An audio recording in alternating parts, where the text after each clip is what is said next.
This is the summary of Murtagh.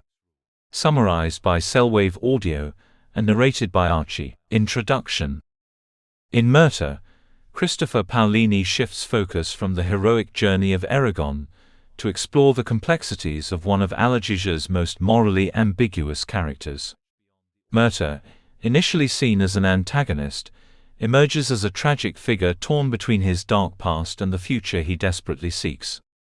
This shift brings a new depth to the story, asking important questions about fate, loyalty, identity, and the power of choice. At the heart of Murtagh is a young man bound by the legacy of his treacherous father, Thorn. Paolini explores whether someone with such a dark lineage can ever escape the shadows of their past. Through Murtagh's journey, readers are invited to consider whether it is possible to break free from the sins of one's ancestors and forge a new path.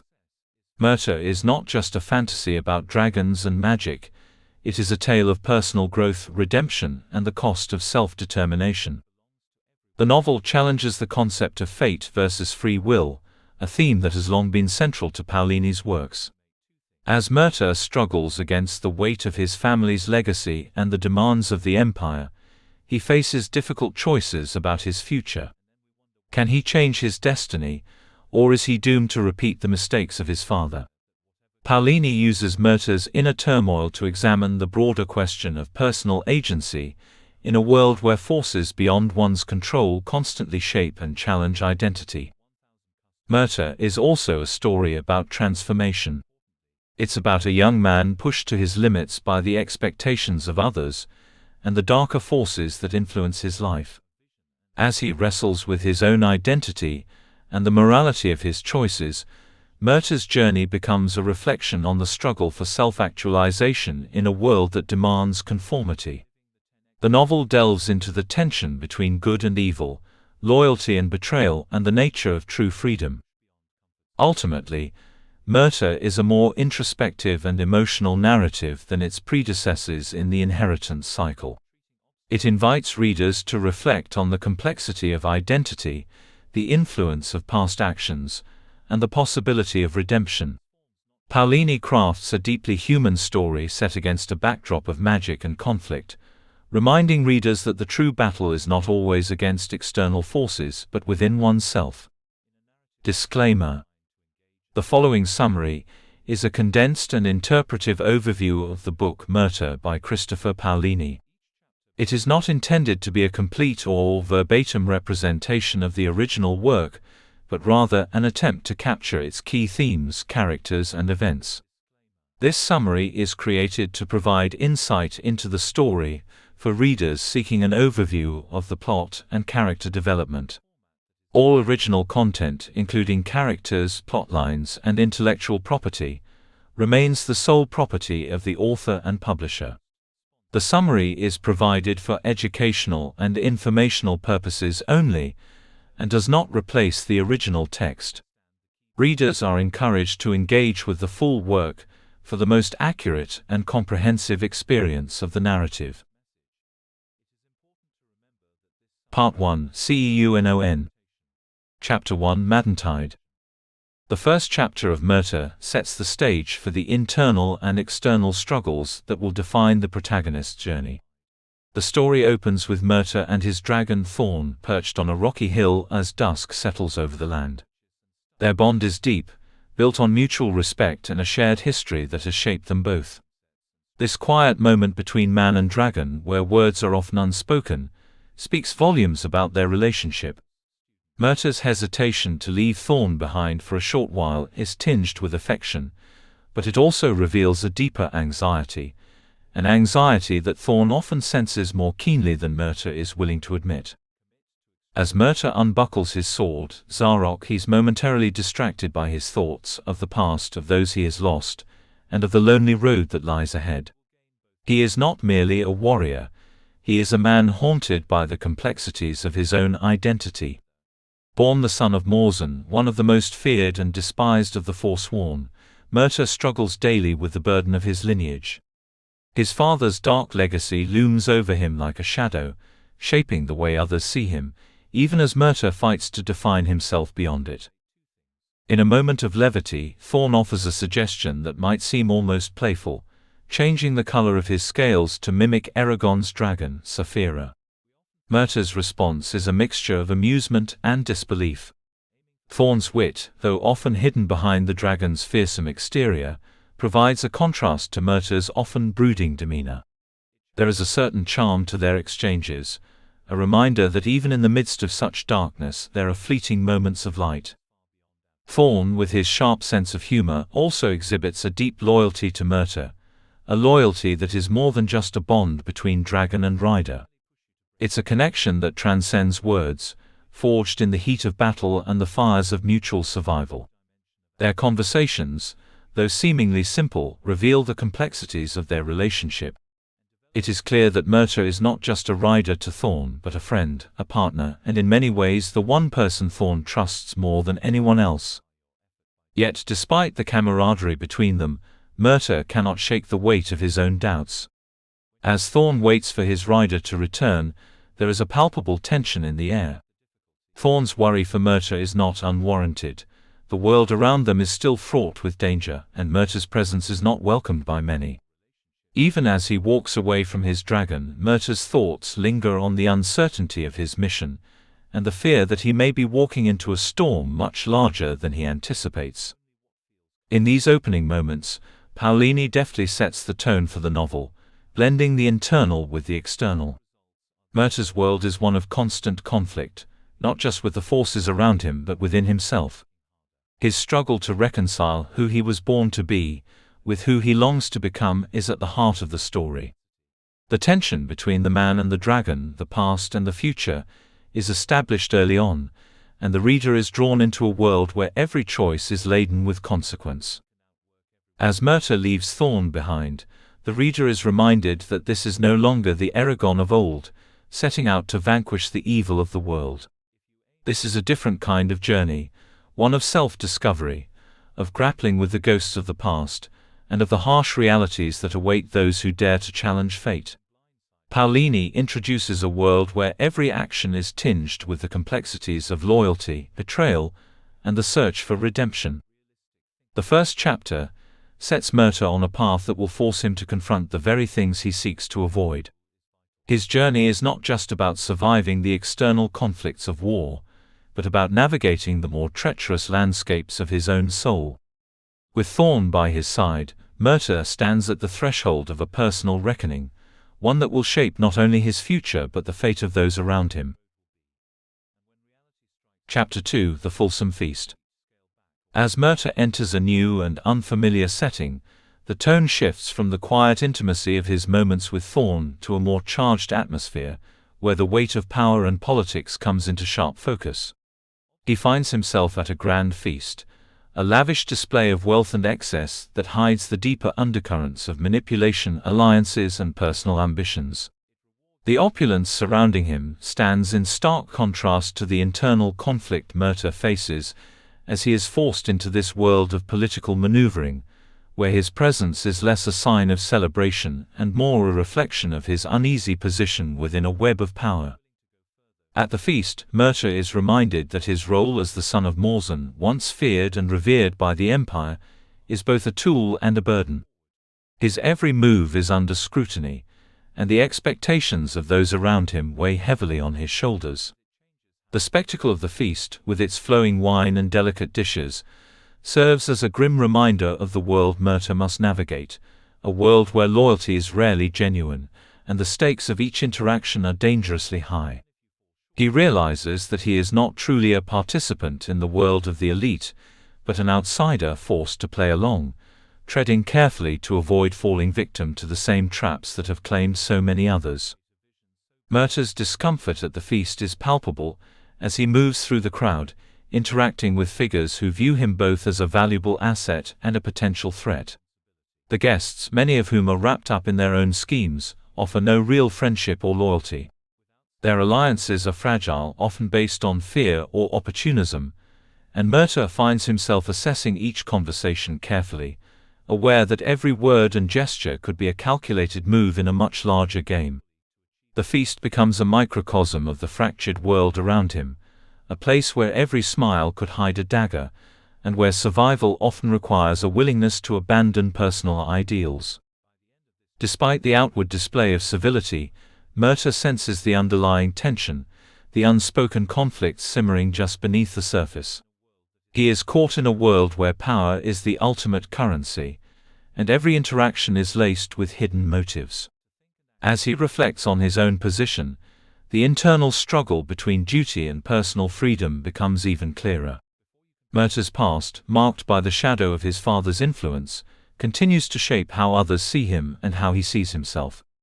The journey he faces is no longer just about fighting external forces, it's about the internal battle for control over his own destiny.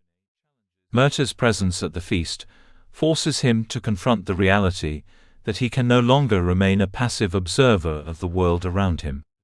The time for neutrality has passed, and he must now make decisions that will shape not only his future but the future of those he cares about. Each interaction at the feast, though seemingly trivial, carries weight, and Murtagh knows that his every choice will have far-reaching consequences. The setting of the feast serves as a backdrop for the larger themes that will unfold throughout the novel.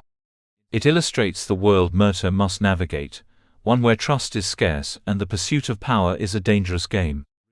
As Murtagh contemplates his place in this world, he is reminded of the difficult path ahead. The decisions he makes now will lay the foundation for the challenges he will face in the future, and the reader is left with a sense of foreboding about the trials that lie in wait for him. Chapter 3: Fork and Blade. Murtagh is pulled deeper into a situation where his decisions become more consequential, and his internal conflict intensifies. Once again, he finds himself facing the tension between survival and personal freedom. The title Fork and Blade symbolizes the crossroads Murtagh faces. One path leads toward conformity and obligation, while the other offers a glimmer of defiance and self-determination. As Murtagh grapples with these choices, the sharp consequences of each decision are laid out before him, and he begins to understand that his journey is not just about defeating external enemies but about confronting his own demons. The pressure is palpable as Murtagh realizes that his past, particularly his connection to his father's dark legacy, continues to shape his future. While others around him see his heritage as a tool to manipulate, Murtagh is faced with the stark realization that to continue following this path is to remain shackled to a fate he does not want. He is at a crossroads, forced to decide if he will continue to be a pawn in the political game or if he will strike out on his own, regardless of the dangers that lie ahead. Thorn's presence remains an anchor for Murtagh, yet even the dragon's loyalty cannot protect him from the harsh realities of the choices he faces.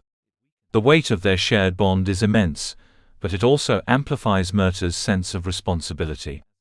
He understands that his actions will have far-reaching consequences, not only for himself but for Thorn as well.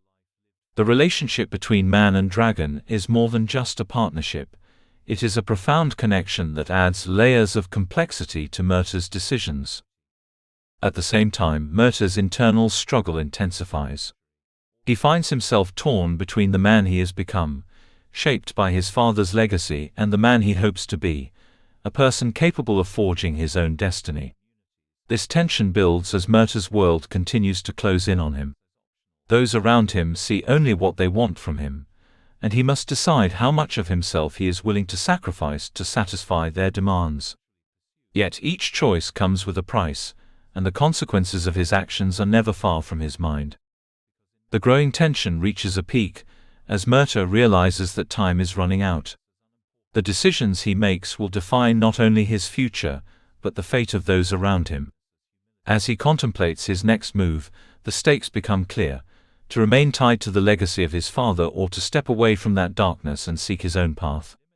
It is a moment of reckoning that will shape everything that follows. The internal and external pressures Murtagh faces are not just about survival, they are about the essence of who he is and who he can become. The crossroads he faces are symbolic of the larger conflict within himself, a battle between the man he is expected to be and the man he yearns to become. The decisions ahead are fraught with danger, but for Murtagh the greatest threat may not come from the enemies around him, but from the choices that will determine the very course of his life. Chapter 4: Conclave. Murtagh finds himself at the heart of a gathering that is equal parts strategy and survival. The Conclave, a meeting of those who hold power and influence, is a place where Murtagh's internal conflict is pushed to the forefront. It is here that the complexity of his situation becomes undeniable. The weight of his decisions is no longer abstract, as the very fate of the world around him hinges on the choices made within these walls. Every word spoken, every gesture exchanged, holds the potential to alter the balance of power, and Murtagh feels the full force of the responsibility resting on his shoulders. As the conclave unfolds, Murtagh is thrust into a game of diplomacy and manipulation.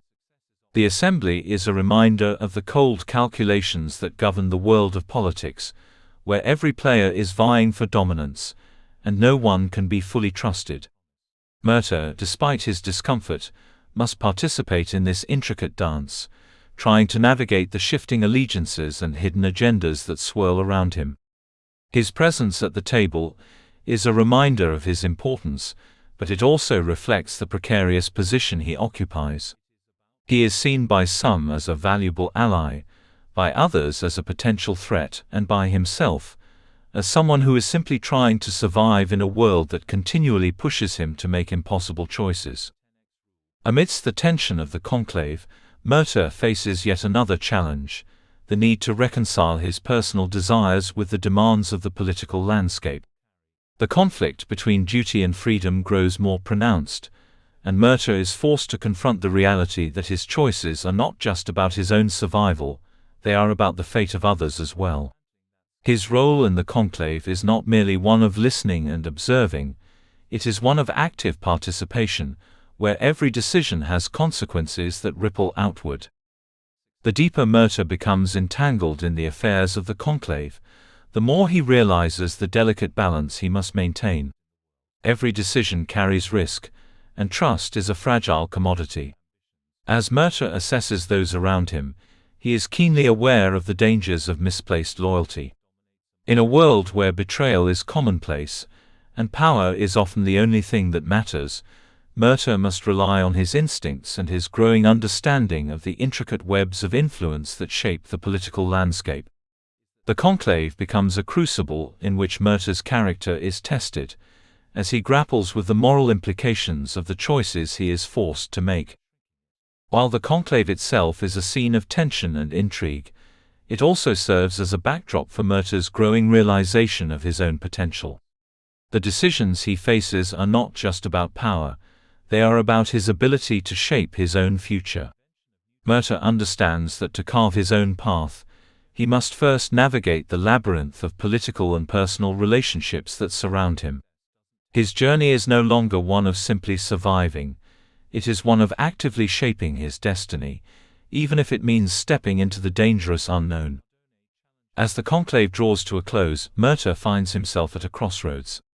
The choices he has made will determine not only the direction of his life, but the lives of those he cares about. The weight of this responsibility is not lost on him, and as he walks away from the gathering, he is left to ponder the difficult road ahead. The path he chooses will require both strength and conviction, and the challenges he faces are far from over. Chapter 5: Dragonflight. Murtagh's journey takes a more dangerous turn, as he finds himself facing the vast and unpredictable skies aboard Thorn. The bond between them, though unshakable, is tested as they soar through the air, a realm where Murtagh's sense of control slips from his grasp. Riding a dragon is not merely an act of travel, it is an experience that strips away the illusion of safety and control, forcing Murtagh to confront his deepest fears. The vastness of the skies mirrors the uncertainty in his heart, as he struggles to reconcile his sense of duty with his desire for freedom. As the landscape below stretches out, Murtagh is reminded of the responsibility he carries, not just for himself but for Thorn as well. The dragon is more than just a companion, he is a reflection of Murtagh's own turmoil, a being whose survival is intrinsically tied to the choices Murtagh makes. In the air where everything feels fragile, Murtagh is reminded of how quickly his world could fall apart. Yet, as dangerous as the flight is, it also offers a rare moment of clarity. There is something about the sheer force of flying that clears his mind, allowing him to momentarily let go of the constant pressure weighing on him. The flight is more than just a physical journey, it becomes an emotional one as well. As they glide through the clouds, Murtagh finds himself reflecting on the choices that have led him here, both the ones he has made and those that have been made for him. His relationship with Thorn, once shaped by necessity and survival, is now something deeper, something more personal. It is a bond that cannot be easily severed, and in the quiet moments between them, Murtagh begins to realize the extent to which their fates are entwined.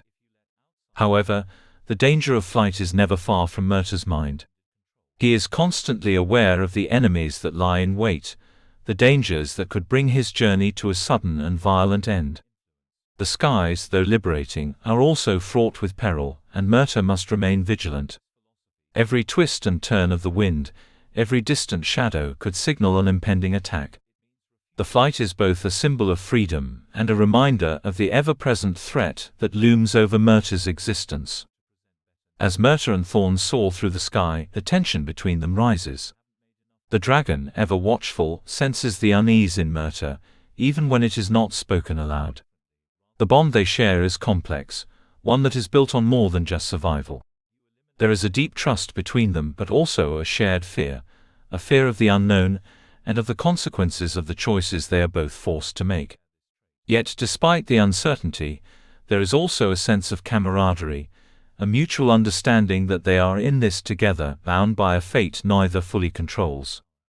The flight, with all its dangers and emotional weight, serves as a pivotal moment in Murtagh's journey. It is a turning point where he begins to understand the true extent of the responsibility he bears, not just for his own future, but for the future of those who depend on him. It is a moment of reckoning where Murtagh's sense of duty is reaffirmed, but so too is his desire for personal freedom. The skies may offer liberation, but they also demand sacrifice, and Murtagh must find a way to navigate the delicate balance between these two forces. By the end of the flight, Murtagh is no closer to finding the answers he seeks, but he is one step closer to understanding the path he must take. The journey ahead will be fraught with challenges, both external and internal, but as Murtagh lands beside Thorn, there is a sense of determination in his heart. No matter what comes next, he knows that his journey is his own to shape, and he will not allow the forces around him to dictate his future. Part 2 Gilead. Chapter 6 Hostile Territory. As Murtagh ventures deeper into unfamiliar lands, the stakes of his journey rise significantly. No longer confined to the halls of power or the skies above, he now faces the tangible threat of the outside world. Hostile territory thrusts Murtagh into a harsh and unforgiving environment, one where danger lurks at every turn. The moment he steps foot in this new territory, the sense of tension is palpable. It's a place where alliances are tested, and trust is a fragile commodity. Murtagh's arrival in hostile lands forces him to rely on his wits and instincts more than ever. His path is fraught with danger, as enemies both known and unknown lurk in the shadows. Every step is calculated, every move scrutinized, and Murtagh is keenly aware of the risks that come with being so exposed. Unlike the more controlled environments he has faced thus far, the outside world offers no comfort, no predictability. It is raw, unpredictable, and relentless in its challenges. The isolation Murtagh feels here is not just physical, but emotional. There is no safety net, no assurances that he can rely on others to see him through.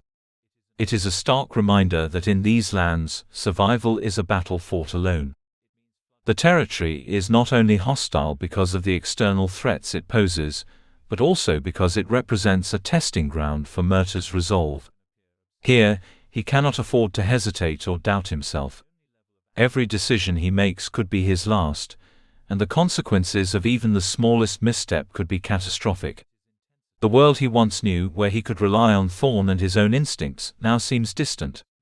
The challenges he faces are more immediate and more dangerous, and Murtagh is forced to confront the reality that his own survival may no longer be the only thing at stake.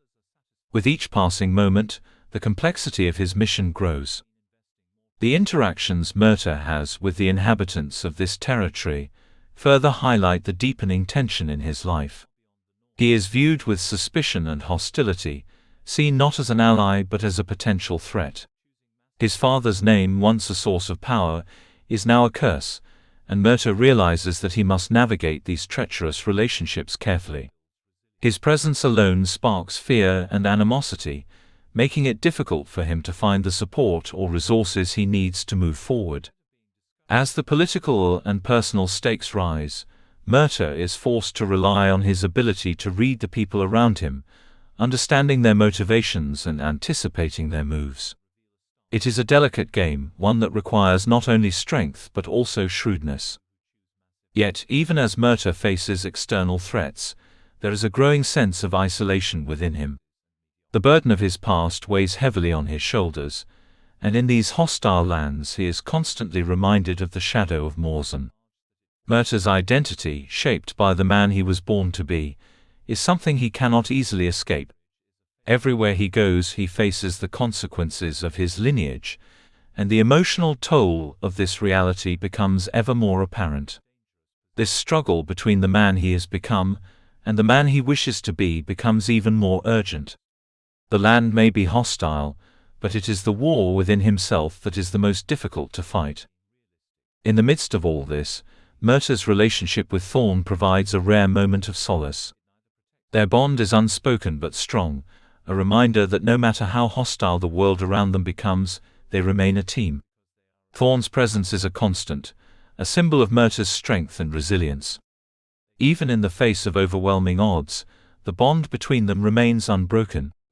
Thorn's understanding and loyalty offer Murtagh a sense of stability in a world that seems intent on pulling him apart. Yet even Thorn cannot shield him from the reality of the challenges he faces. The road ahead is uncertain, and Murtagh knows that the only way to move forward is to confront these obstacles head-on. As the chapter draws to a close, Murtagh finds himself on the brink of a critical decision. The world around him is growing more hostile, and his options are narrowing. Every path seems fraught with peril, but there is no turning back. The time has come for Murtagh to fully embrace the role that fate has handed him, no matter how painful or difficult the journey may be. The choices he makes here in this hostile land will have lasting consequences, shaping the future in ways he can't yet imagine. The tension that has been building throughout his journey now comes to a head, and Murtagh must find the strength to confront whatever comes next. Chapter 7: Questions for a Cat. As Murtagh ventures further into uncertain terrain, he encounters a character who, though unexpected, becomes a key figure in his journey. The chapter introduces an enigmatic creature, one that forces Murtagh to confront new perspectives and challenges the very way he has been thinking about his situation. This cat, as it is referred to, is more than just a curious creature. It becomes a symbol of the complexity of Murtagh's world, and the strange alliances he must navigate in order to survive. From the very first interaction, the cat presents itself as a creature that is both wise and mysterious. It holds knowledge that Murtagh does not fully understand, and yet, it offers him insights that could alter the course of his decisions. Its cryptic nature leaves Murtagh questioning the truth of its words, but he is unable to ignore the subtle truths hidden beneath the surface. The cat's questions, as much as they puzzle Murtagh, also push him to examine his own beliefs and assumptions. Each exchange between them feels like a riddle, forcing Murtagh to reflect on his motivations and his growing doubts about the path he has chosen. The dialogue between Murtagh and the cat serves as a powerful moment of introspection. The creature's words challenge Murtagh to reconsider the roles he has been playing, not just as a son of Murtagh, but as a man struggling to carve out his own future. The cat, in its own way, represents the voice of truth that Murtagh has been avoiding. It brings him face to face with the difficult questions he has long suppressed. What does he truly want from his life? Can he escape his father's shadow, or is he doomed to repeat the same mistakes? The cat's questions stir a deep unease within Murtagh, as he realizes that he has been so focused on survival and duty that he has neglected to consider his own desires and identity. The exchanges between Murtagh and the cat are layered with meaning. On the surface, they may seem like mere riddles or playful banter, but beneath them lies a profound challenge to Murtagh's understanding of himself. Each question the cat poses is a prompt to reflect, a call to rethink the path he has been walking and the choices that have brought him here. The cat does not provide answers, rather it pushes Murtagh to find his own. This dynamic reflects a crucial moment in his character development. Murtagh is no longer simply reacting to the world around him, he is beginning to engage with it on a deeper level, searching for meaning and understanding. As the chapter progresses, the cat's presence becomes a catalyst for change. Murtagh, though initially resistant to the creature's cryptic words, begins to understand that the questions it poses are not meant to confuse or mislead him, but to help him unlock parts of himself that he has long kept buried. The cat's role in Murtagh's journey is not one of guidance in the traditional sense. Instead, it acts as a mirror, reflecting back the complexities of Murtagh's own thoughts and fears. The encounter forces him to confront the very things he has been running from: his legacy, his choices, and his future. In the end, the cat leaves Murtagh with more questions than answers, but these questions are no longer something to be feared. They are the starting point for the next phase of his journey, a journey that will require him to dig deep within himself and uncover the truths he has avoided. The creature's enigmatic presence lingers in Murtagh's mind, its influence shaping the way he approaches the challenges ahead. Though the cat has moved on, the questions it raised remain, guiding Murtagh toward a new understanding of his own path. Chapter 8: Barrow Wights. As Murtagh moves deeper into unknown and perilous lands, the world around him grows more hostile and unsettling. Barrow Wights introduces an element of the supernatural that adds a layer of danger and mystery to his journey. In this chapter, Murtagh encounters ancient, malevolent forces, spirits bound to the earth, restless and vengeful. The Barrow Wights, ancient creatures tied to the land, are the embodiment of the past's lingering horrors. They are not merely obstacles, they are reminders of the long-forgotten tragedies that continue to haunt the world. The encounter with these spectral beings forces Murtagh to confront something he has long avoided: his own fear of the past.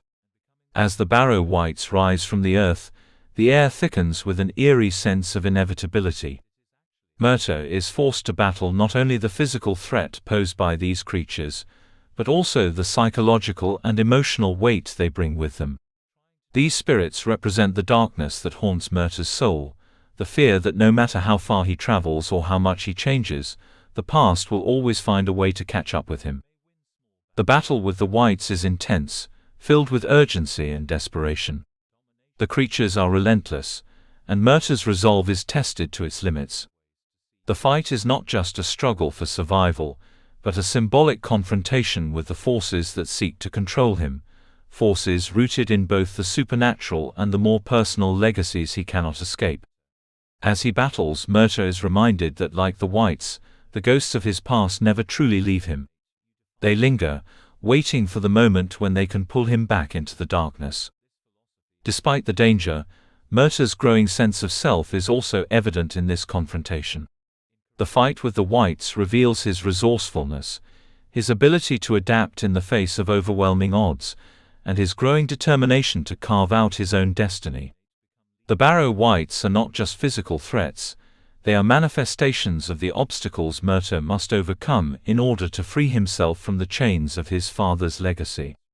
Each swing of his sword is a step closer to asserting his independence, yet the haunting nature of the Wights underscores the persistent pull of his past. The Barrow Wights also serve as a reminder of the darker, more mystical elements of the world Murtagh inhabits. Paolini's world-building continues to unfold, revealing not just the political and emotional landscapes that define Murtagh's journey, but the deeper, more mysterious forces that shape it. The Barrow Wights are not just enemies to be defeated, they are part of the larger puzzle that Murtagh must piece together in order to understand the full scope of the battle he faces. As Murtagh finally overcomes the whites, there is a sense of temporary relief, but it is clear that the victory is not without cost. He is left bruised and weary, both physically and emotionally. The whites may have been defeated, but the shadow of his past is far from gone. With each battle, the tension between Murtagh's desire for redemption and the weight of his past grows more pronounced. The question that lingers is whether Murtagh can continue to fight these internal and external battles, or whether they will eventually break him. Chapter 8: Barrow Wights. As Murtagh moves deeper into unknown and perilous lands, the world around him grows more hostile and unsettling. Barrow Wights introduces an element of the supernatural that adds a layer of danger and mystery to his journey. In this chapter, Murtagh encounters ancient, malevolent forces, spirits bound to the earth, restless and vengeful. The Barrow Wights, ancient creatures tied to the land, are the embodiment of the past's lingering horrors. They are not merely obstacles, they are reminders of the long-forgotten tragedies that continue to haunt the world. The encounter with these spectral beings forces Murtagh to confront something he has long avoided, his own fear of the past. As the Barrow Wights rise from the earth, the air thickens with an eerie sense of inevitability. Murtagh is forced to battle not only the physical threat posed by these creatures, but also the psychological and emotional weight they bring with them. These spirits represent the darkness that haunts Murtagh's soul, the fear that no matter how far he travels or how much he changes, the past will always find a way to catch up with him. The battle with the whites is intense, filled with urgency and desperation. The creatures are relentless, and Murtagh's resolve is tested to its limits. The fight is not just a struggle for survival, but a symbolic confrontation with the forces that seek to control him, forces rooted in both the supernatural and the more personal legacies he cannot escape. As he battles, Murtagh is reminded that, like the whites, the ghosts of his past never truly leave him. They linger, waiting for the moment when they can pull him back into the darkness.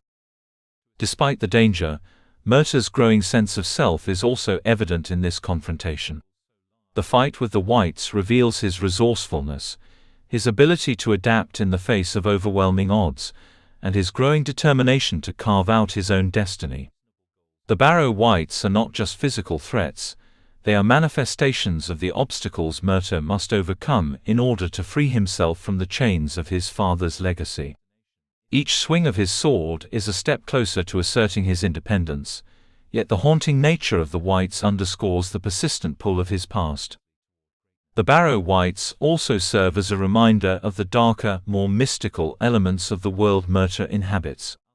Paolini's world-building continues to unfold, revealing not just the political and emotional landscapes that define Murtagh's journey, but the deeper, more mysterious forces that shape it.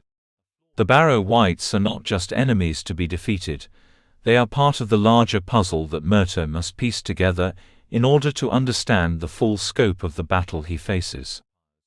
As Murtagh finally overcomes the whites, there is a sense of temporary relief, but it is clear that the victory is not without cost. He is left bruised and weary, both physically and emotionally. The whites may have been defeated, but the shadow of his past is far from gone. With each battle, the tension between Murtagh's desire for redemption and the weight of his past grows more pronounced. The question that lingers is whether Murtagh can continue to fight these internal and external battles, or whether they will eventually break him. Chapter 9: Fishtails. After the harrowing encounter with the Barrow Wights, Murtagh finds himself in a more tranquil yet no less complicated environment.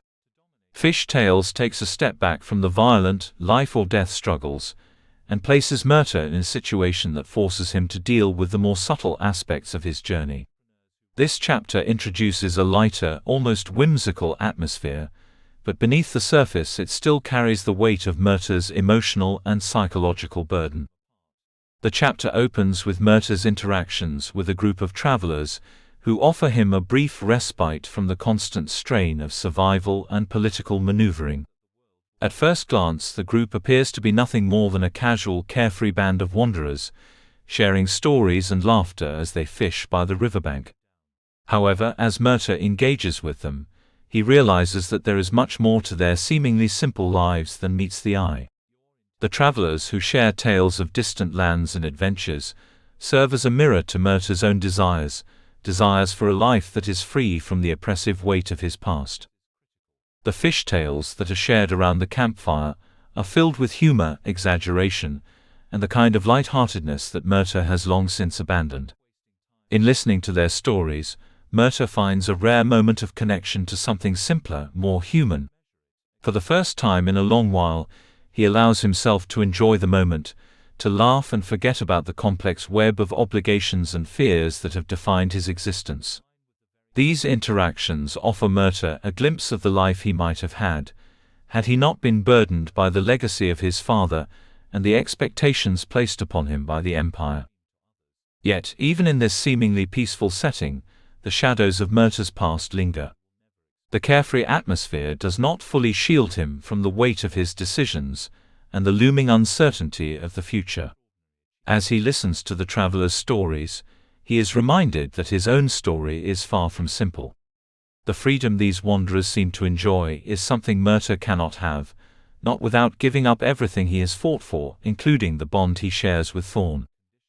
The conversations in Fish Tales also highlight a subtle shift in Murtagh's perception of his own journey. He begins to realize that, despite the external freedom these travelers possess, they too are bound by their own desires, limitations, and the consequences of their actions. The stories they tell, filled with exaggerations and bravado, remind him that every life, no matter how free it appears, is shaped by its own set of challenges. This realization deepens Murtagh's understanding of his own struggle. It's not just about physical survival or escaping his past, it's about coming to terms with the internal conflicts that have defined his existence. In the quiet moments by the river, Murtagh reflects on the path he has taken and the road ahead. The peace he feels in this brief interlude is fleeting, but it serves as a necessary reminder that even in a world torn apart by conflict, there are moments of joy and human connection. The travelers' tales, though filled with exaggerations, hold a deeper truth. The world is a place of constant flux, and Murtagh's place in it is still being written. He may not have control over everything, but in these small moments, he can choose how to respond, how to shape the narrative of his life. As the chapter draws to a close, Murtagh must once again face the reality that his journey is far from over. The quiet peace he found with the travelers is shattered by the realization that he cannot escape his past, nor can he avoid the responsibilities that weigh on him. Yet the chapter serves as a moment of reflection, a reminder that even in the darkest times there is always room for human connection, for laughter, and for the fleeting moments that make life bearable. Chapter 10 Muckmore. Murtagh's journey takes him into a dangerous, murky territory where survival becomes increasingly uncertain. As he ventures deeper into this hostile land, he encounters a creature that forces him to confront not just the physical dangers of his environment, but the psychological toll his journey has taken on him. Muckmore, a terrifying beast with instincts as sharp as its fangs, is a reminder of the many threats lurking in the world. This encounter escalates Murtagh's understanding of how perilous his path has become, and how much he is willing to risk to push forward.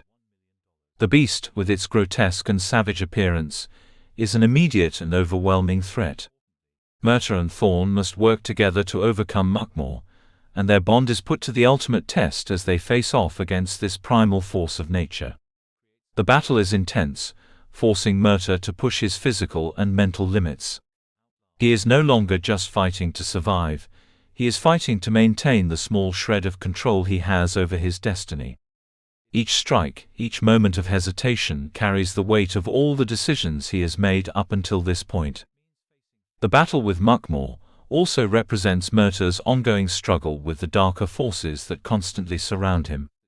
As he faces the beast, he is reminded of the countless adversaries he has encountered, many of which are not external threats but part of his own internal landscape. His fear, his doubts, and the weight of his father's legacy are all present in this fight. The creature is more than just an animal, it is a manifestation of everything Murtagh fears, the loss of control, the ever-present threat of destruction, and the overwhelming nature of his past. Despite the physical toll the battle takes on him, Murtagh finds a strange sense of clarity in the aftermath. The fight with Muckmore forces him to face the harsh reality that he cannot run from the world he inhabits. The creature may be defeated, but the challenges he faces are far from over.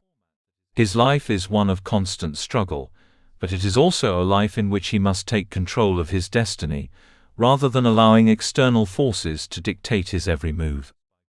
In the quiet following the battle, Murtagh reflects on the dual nature of his existence. He is constantly pulled between the world he desires, a life of freedom and self-determination, and the world that his past has thrust upon him, one that is defined by duty, legacy, and survival.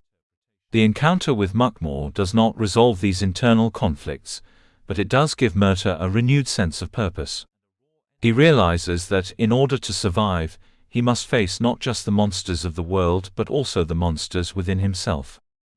The tension between his inner and outer worlds continues to grow, and as Murtagh moves forward, he understands that the road ahead will not be easy. But the battle with Muckmore has proven to him that he has the strength to face whatever comes next. Even if the world is filled with danger, Murtagh now knows that he is capable of confronting it head-on, no matter the cost. Chapter 11: Heave and Toil. Murtagh's journey takes a more physically demanding turn, as he finds himself thrust into a situation where survival requires not just mental acuity, but sheer physical endurance.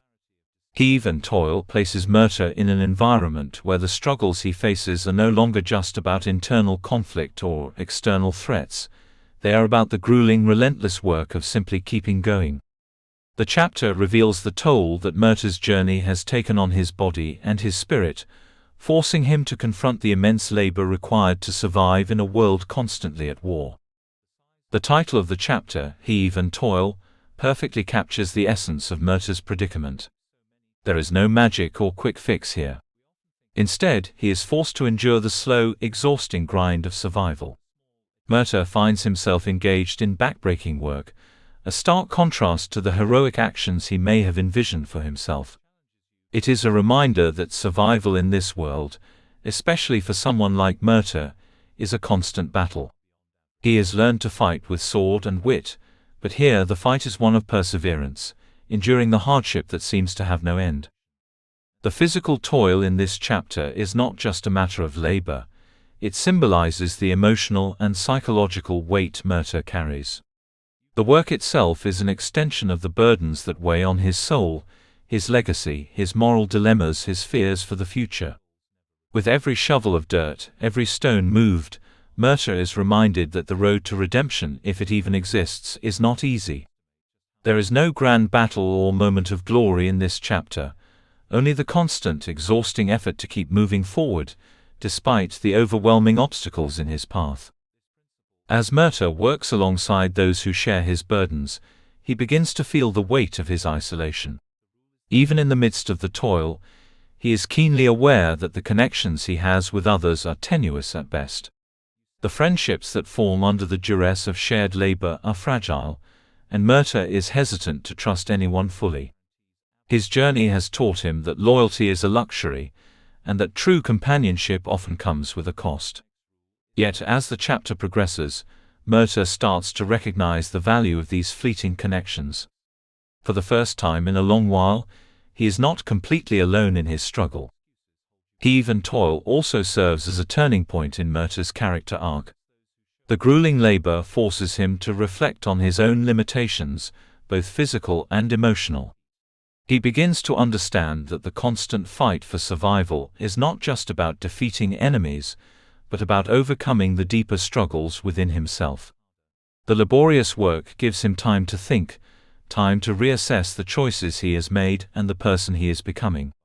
It is a moment of introspection, where Murtagh realizes that the external battles he faces are nothing compared to the internal battles that have shaped him. As the chapter closes, Murtagh's resolve strengthens. He knows that the toil will never end, that each day will bring new challenges and new burdens. But there is also a quiet strength in his perseverance. The work is exhausting, the weight of his past heavy, but Murtagh's determination to continue, to keep pushing forward despite the endless heaving and toiling, becomes a testament to his resilience. The chapter is not about victory, but about survival, endurance, and the slow, relentless process of forging a path forward, one step at a time. Chapter 12: In Defense of Lies. Murtagh is once again faced with the brutal realities of survival, in a world where deception becomes essential. In Defense of Lies explores the moral struggle Murtagh endures as he navigates the complexities of truth, lies, and the choices he must make to protect himself and those he cares about. The boundary between honesty and deceit becomes increasingly difficult to define as Murtagh grapples with the growing tension between doing what is morally right and doing what is necessary to survive. The need for deception weighs heavily on Murtagh, as he faces the harsh truth that survival often requires bending the truth. Honesty in his world can be a weapon used against him, and lies are sometimes the only shield he has. As Murtagh reflects on his situation, he realizes that his decisions are no longer guided by simple ideals of right and wrong. In a world filled with manipulation and betrayal, the truth has become a dangerous vulnerability. The lies he tells are no longer just about protecting himself, they are about navigating a fractured world where survival hinges on what is said and what is left unsaid. Murtagh's internal struggle deepens as the weight of his lies begins to take its toll. Each deception creates distance between him and others, reinforcing his isolation. His relationships, already fragile, are strained further by the falsehoods he must defend. While the lies may keep him safe, they also rob him of his sense of integrity. The more he lies, the more he questions who he really is beneath the mask of deceit. The battle he faces is not just one of survival but of identity. Who is Murtagh if not the sum of the lies he tells? The moral dilemma of deception versus honesty forces Murtagh to confront his own fears and desires. He understands that, in order to continue, he must compromise his own values, but the cost of doing so is becoming increasingly evident. With every lie, the person he is becoming feels more distant from the man he once hoped to be. Murtagh is torn between the necessity of his actions and the emotional toll they take.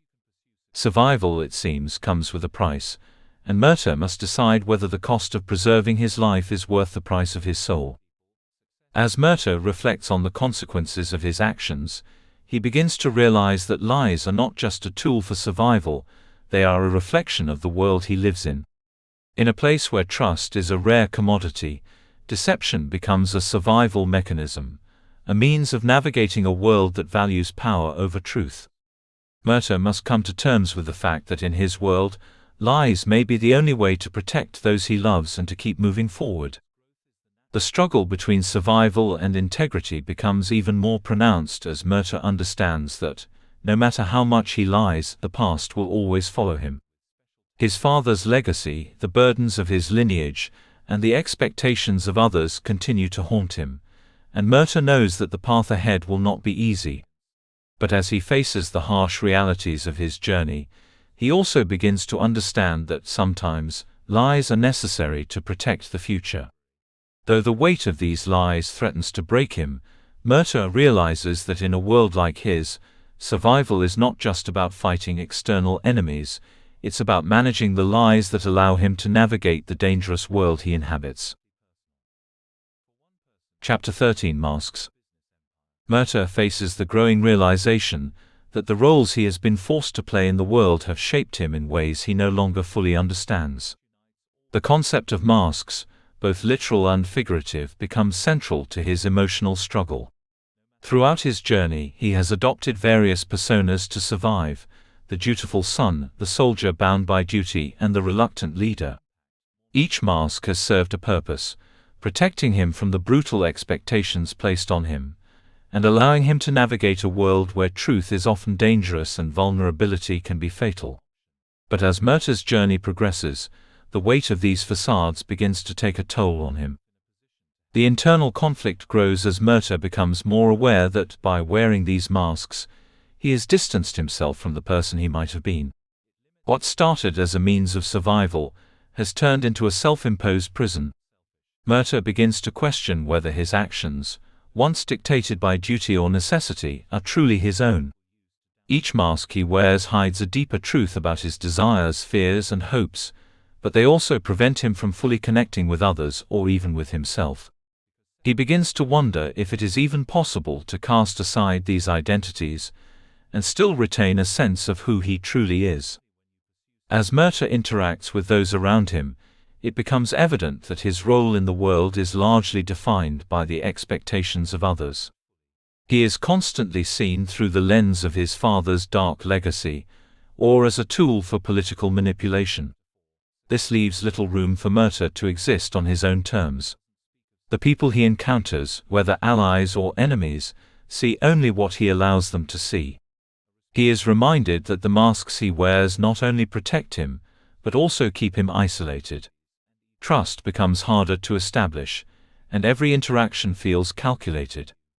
This distance from others forces Murtagh to examine whether he is living a life that is genuinely his own, or if he has merely become a character in the stories others have written for him. The struggle intensifies as Murtagh faces the reality that he cannot shed these roles without risk. Letting go of the masks that have allowed him to survive could leave him exposed, vulnerable, and without the tools he's used to defend himself. However, the more Murtagh reflects on this, the more he realizes that to continue hiding behind these facades is to live a life of quiet despair. He must decide whether the safety of the masks is worth the cost of losing himself in the process. In a world where deception is a survival tactic, Murtagh's internal battle between truth and illusion becomes even more complex. While he understands the necessity of the masks in a world filled with enemies, political maneuvering and manipulation, he also feels the growing desire to break free from the roles that have defined him. The internal question becomes whether he can step away from these masks without losing his sense of identity. If Murtagh removes them, what will remain? Will he still be the man he hopes to be, or will he be left exposed and vulnerable in a world that shows no mercy? The realization is slow and painful. Murtagh has spent so much of his life living according to others' expectations that he has forgotten what it means to live authentically. Yet, the possibility of freedom lies in confronting this painful truth and finding a way to move forward without the safety of deception. This internal reckoning becomes a turning point in Murtagh's journey, pushing him to consider whether the path to redemption lies in embracing his true self, however complicated and flawed that may be. Chapter 14: Uniforms. In Uniforms, Murtagh faces a situation where identity and perception play central roles in the battle for survival. The chapter explores how external appearances, specifically, the uniforms that signify loyalty and authority, become powerful symbols in a world built on allegiances and power dynamics. Murtagh is forced to confront the implications of wearing a uniform, both as a symbol of the role he is expected to play and as a tool of manipulation. The uniform is not just a physical garment, it is a representation of the expectations and limitations placed on him by the world around him. Murtagh's struggle with the uniform reflects his deeper internal conflict. As he dons the uniform, he becomes acutely aware of the identity it imposes upon him. It is a symbol of duty, loyalty, and the burden of responsibility, but it also serves as a constant reminder of the roles he has been forced to play throughout his life.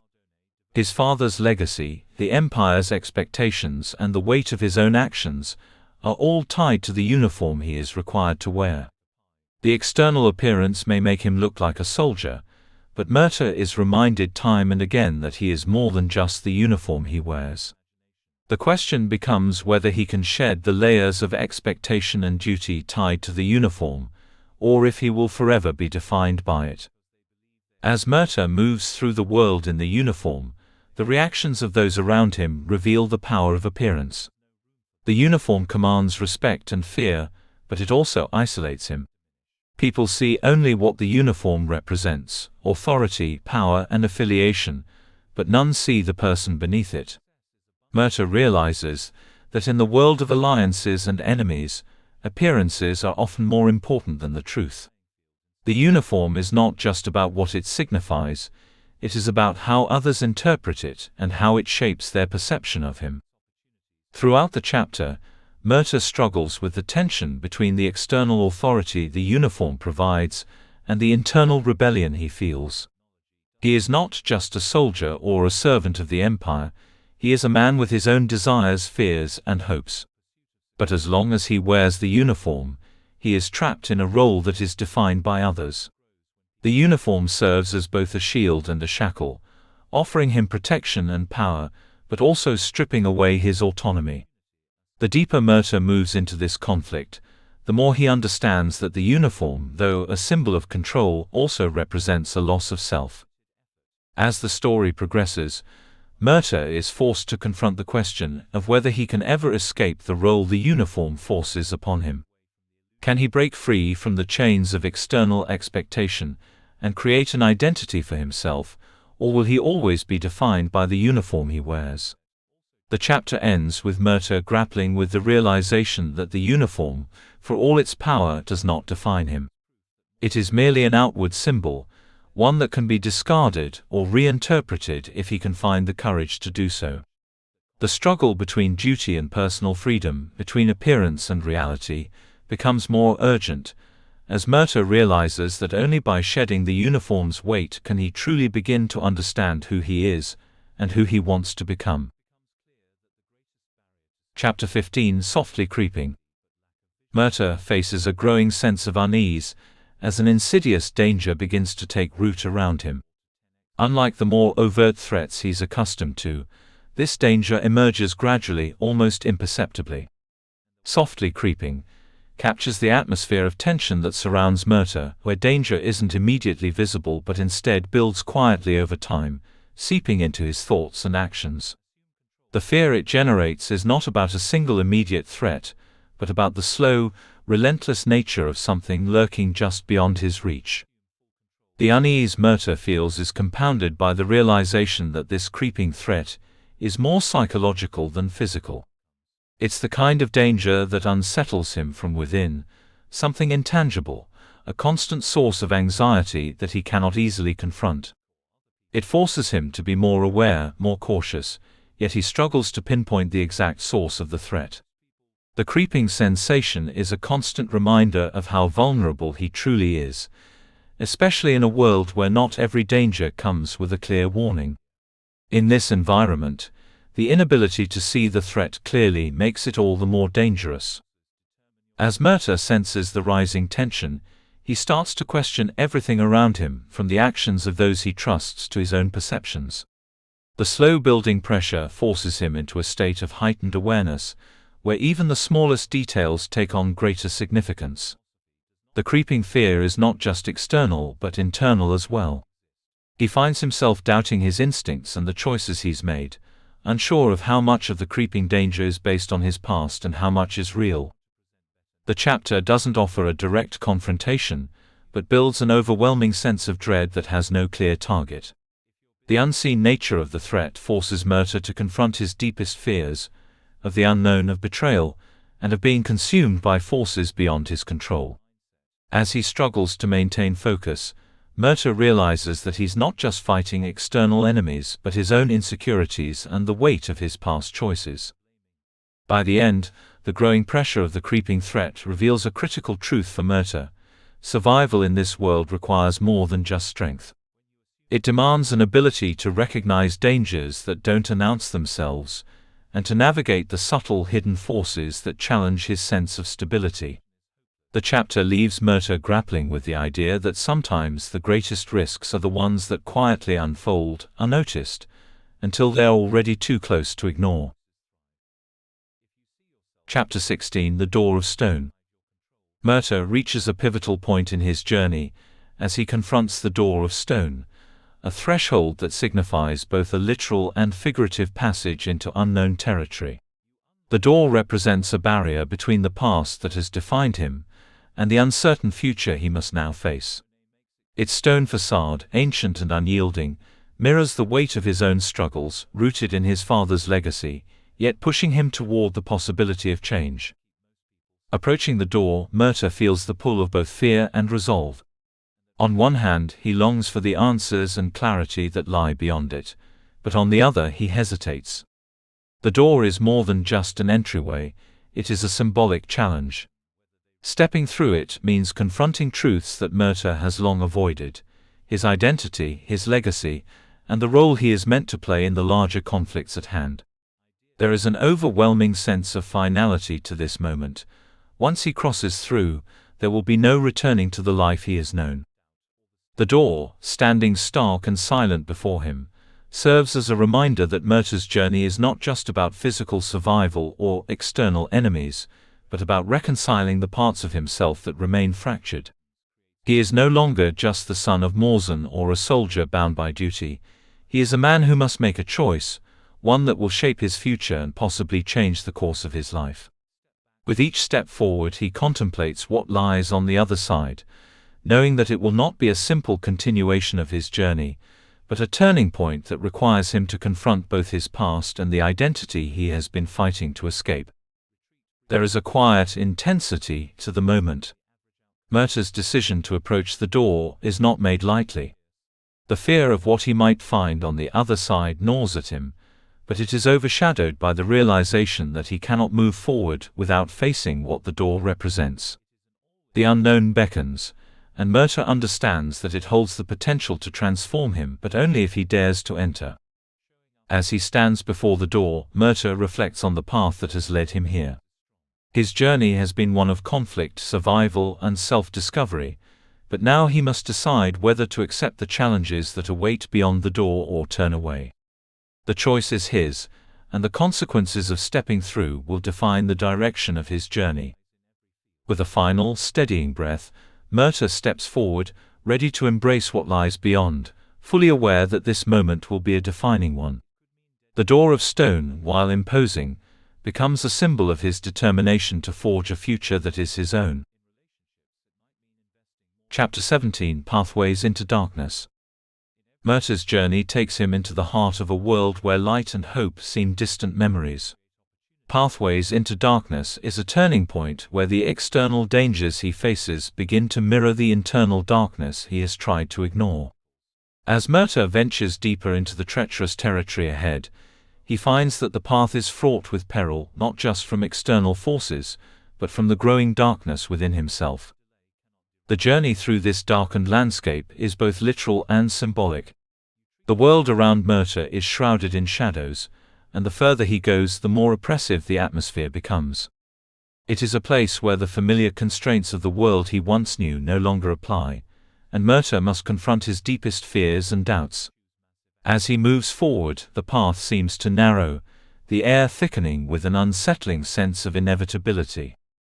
He is forced to confront the reality that the path he is walking may lead him further into the darkness, away from any hope of redemption or clarity. This descent into darkness is not just about the physical landscape, but also about the choices Murtagh has made. The chapter brings him face to face with the consequences of his past actions, his alliances, his betrayals, and the moral compromises he has made. Each step into the darkness is a reminder of the inner conflict that has been with him throughout his journey. Murtagh is forced to reckon with the part of him that he has tried to suppress, the part that questions whether he can ever truly escape the shadow of his father, or if the darkness is an inescapable part of his identity. As the journey through the darkness continues, Murtagh begins to see the toll it takes on him. The weight of his decisions and the constant battle between his desire for redemption and the pull of his darker impulses grow more pronounced.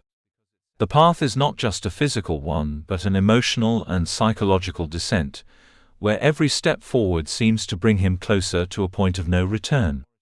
He is haunted by the idea that the path he is on may lead him to become the very thing he fears most, the man his father was. The chapter highlights the ongoing struggle between Murtagh's desires and the reality of his situation. As the darkness closes in, he is forced to question his ability to change, to reconcile the man he wishes to be with the man he has become. The world around him seems intent on pushing him further into despair, and Murtagh must decide whether to continue down this path or seek a way to escape the darkness that threatens to consume him. By the end of the chapter, Murtagh is standing at a precipice, unsure of the direction he should take. The darkness is overwhelming, but the faintest glimmer of light still exists, offering a fragile hope that there may be a way out of the shadow that has claimed him. The journey ahead remains uncertain, but one thing is clear: Murtagh must confront the darkness within himself if he ever hopes to find a path toward redemption. Chapter 18: Confrontation with a Cat. Murtagh is once again forced to confront the complexity of his journey, as he faces a figure that challenges both his intellect and his resolve. Confrontation with a cat introduces an unexpected and puzzling encounter that pushes Murtagh to re-evaluate his understanding of both the world around him and his own internal conflicts. The cat, mysterious and perceptive, is more than just a creature of the wild. It represents a test, a challenge that forces Murtagh to deal with truths he has long avoided. The confrontation is not one of physical combat, but of mental and emotional endurance. The cat, with its keen sense of perception, quickly sees through the facades Murtagh has built. It speaks not in riddles but in uncomfortable truths, provoking Murtagh to confront the parts of himself he would rather keep hidden. In the midst of this encounter, Murtagh is forced to question his motivations, his past decisions, and whether he is truly in control of the path he has chosen. Unlike other figures Murtagh has encountered, the cat offers no answers, only more questions. It does not show fear, nor does it offer assistance. It simply exists as a reflection of the world Murtagh is navigating, one where truth and deception intertwine.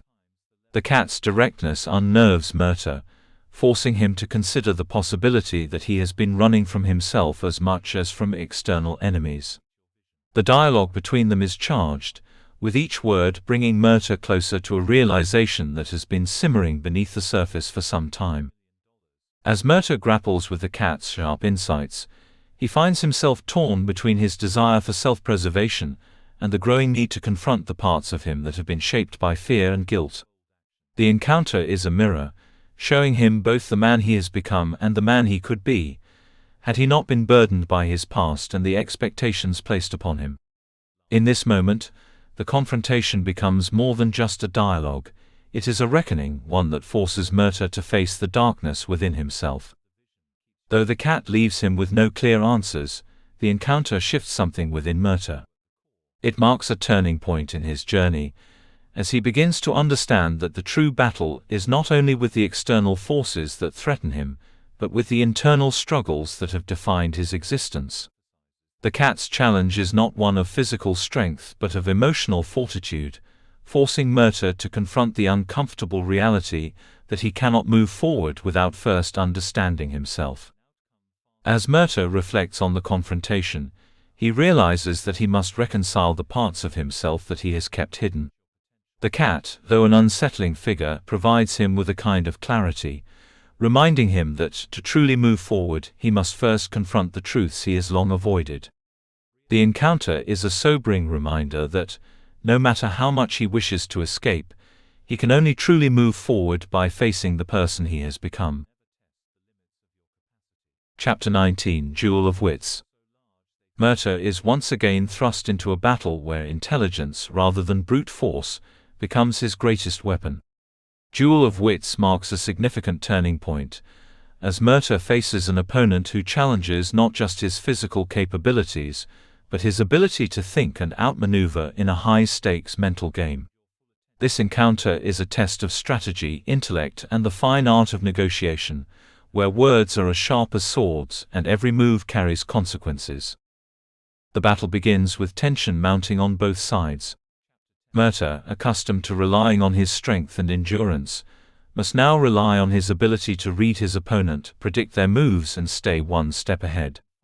His opponent, a master of manipulation and clever tactics, pushes Murtagh to use every ounce of his mental acuity. The duel is not one of violence but of perception, where each word, each subtle gesture, and each carefully chosen statement could tip the balance in favor of one side or the other. As the game unfolds, Murtagh finds himself in a situation where every choice he makes could either secure his victory or lead to his downfall. The stakes are high, more than just a simple contest of wits. The outcome of this encounter could determine the fate of his future and his survival. The pressure of the situation is immense, and Murtagh is forced to use his experience, his knowledge of people, and his ability to adapt quickly in the face of rapidly shifting dynamics. Throughout the duel, Murtagh is pushed to his limits. The intellectual battle forces him to confront not just the tactical moves of his opponent, but his own uncertainties and vulnerabilities. He is forced to grapple with his identity as a person who has always lived in the shadows of others, from his father's legacy to the expectations of those around him. The confrontation with such a clever adversary makes Murtagh realize that his journey is not only about defeating enemies with physical strength, but about learning to navigate the complex webs of power, influence, and manipulation that control the world.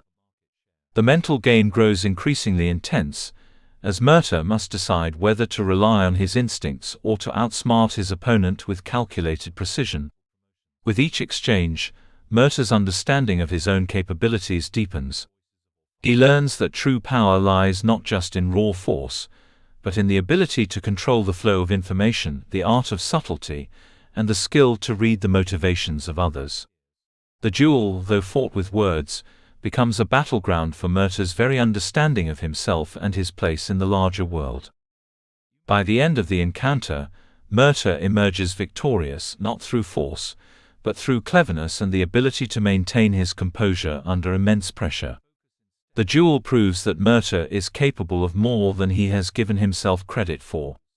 He has navigated the complexity of the situation with intelligence and insight, and in doing so, has shown that he can survive even the most complicated and dangerous confrontations.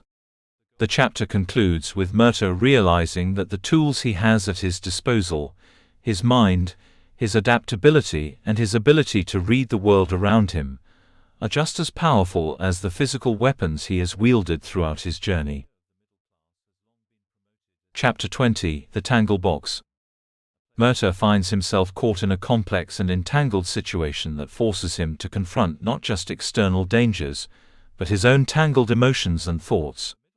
The tangle box becomes a metaphor for the chaotic and confusing path Murtagh must navigate, where nothing is straightforward, and every choice feels like it leads to more complications. As Murtagh unravels the layers of this new challenge, he realizes that the more he tries to solve the puzzle, the more tangled it becomes. In this chapter, Murtagh is forced to confront a web of conflicting loyalties, hidden agendas, and deceptive promises. The tangle box represents the intricate, often contradictory forces that he must untangle in order to find clarity. Murtagh's role in this situation is not one of straightforward action, but one of navigating the maze of alliances and schemes that surround him. He must use his growing understanding of people, politics, and manipulation to find a way out of the entanglement, all while staying true to his own desires and goals. The chapter delves into Murtagh's struggle with the feeling of being trapped, not just physically, but emotionally and psychologically. The more he tries to escape the influence of others, the more he realizes that he is deeply enmeshed in the very conflicts he wishes to avoid. Every time he believes he has found a way to extricate himself, another layer of complication arises. It's a battle of mental endurance, where Murtagh must dig deep within himself to make sense of the chaos around him. As Murtagh faces these challenges, he begins to understand that the only way to untangle the mess he's in is to approach it with a combination of patience, strategy, and self-awareness. The internal struggle becomes as important as the external one, as Murtagh reflects on the emotional and moral compromises he has made throughout his journey. The tangled nature of the situation forces him to question his own beliefs and motivations, challenging the person he thought he was. In this moment, Murtagh is confronted by the realization that the path to clarity often requires wading through confusion, making decisions without having all the answers, and finding strength in moments of uncertainty. By the end of the tangle box, Murtagh is left with more questions than answers, but there is a sense that he is beginning to untangle some of the complexity in his life. The struggle is far from over, but with each step, he is gaining more control over his own fate. The chapter ends with Murtagh acknowledging that the tangle he is in is not just a matter of external forces, it is a reflection of the internal chaos he must reconcile in order to move forward. Chapter 21 – Aftermath.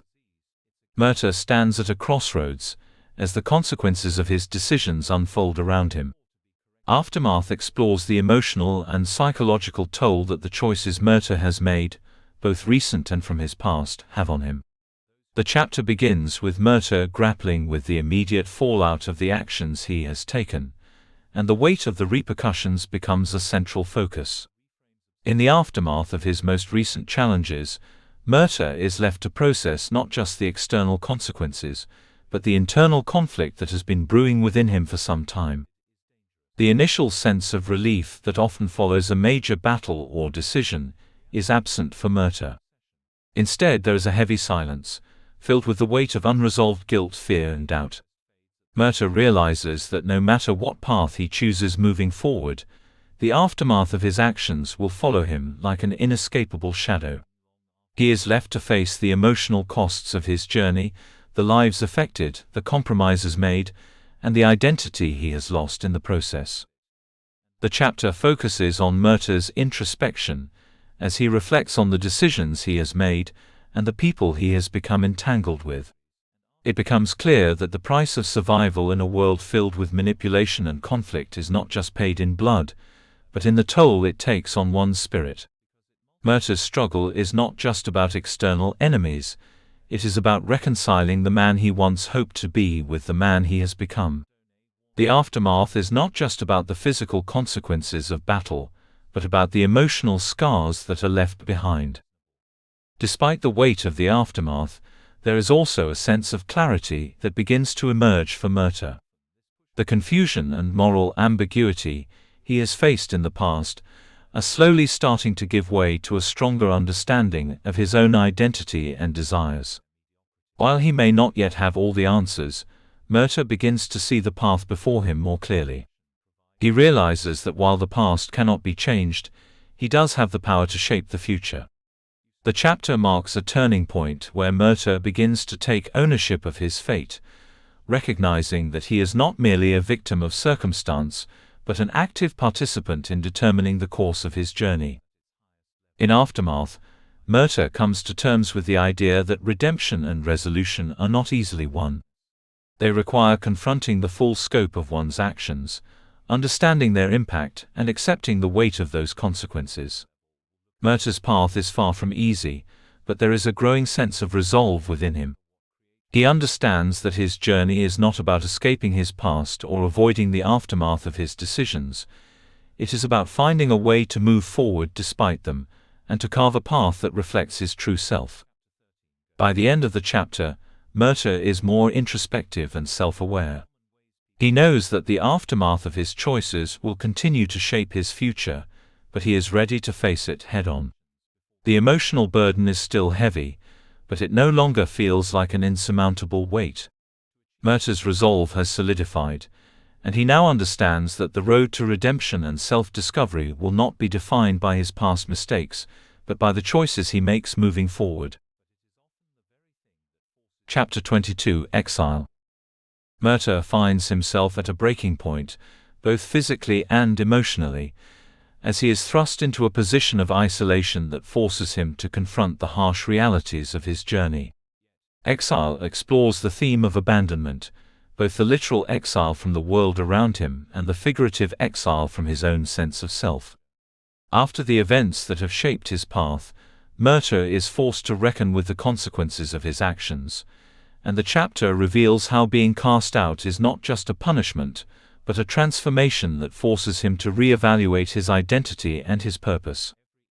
The chapter opens with Murtagh in a state of physical and emotional displacement. He has been exiled not just from the people and the world he has known, but from the very beliefs and ideals that have guided him.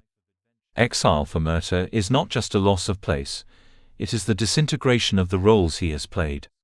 No longer the son of Morzan, no longer bound to the Empire, he must now face the painful truth that the life he once knew is gone, and with it, any sense of security he once had. The external exile mirrors the internal one, as Murtagh is forced to come to terms with the fractured pieces of his own identity. The theme of loneliness runs deeply throughout exile, as Murtagh finds himself physically separated from others, but also emotionally distanced from himself. Without the anchors of duty, family, or expectation, Murtagh is left to confront the void that remains. The absence of clear direction or purpose leaves him feeling unmoored, like a ship adrift in a storm. In this isolation, Murtagh begins to see the depths of his internal struggle. Without the masks of his past roles, he must face the man he has become, but also the man he could have been. Exile strips away the distractions, forcing him to reckon with the darkness he has carried inside. Despite the emotional toll of being exiled, Murtagh also begins to understand that this separation is a necessary step towards self-realization. The solitude provides him with the space to reflect on his journey thus far, and to make sense of the choices he has made. The pain of exile becomes a catalyst for change, as Murtagh realizes that, in this moment of isolation, he is no longer defined by the expectations of others. For the first time, he has the freedom to choose his own path, but that freedom comes with the weight of responsibility. Exile is not just about being cast out, it is about the painful process of shedding the roles and expectations that have defined Murtagh's life. The chapter reveals how exile forces him to confront the question of who he is, without the crutch of his past.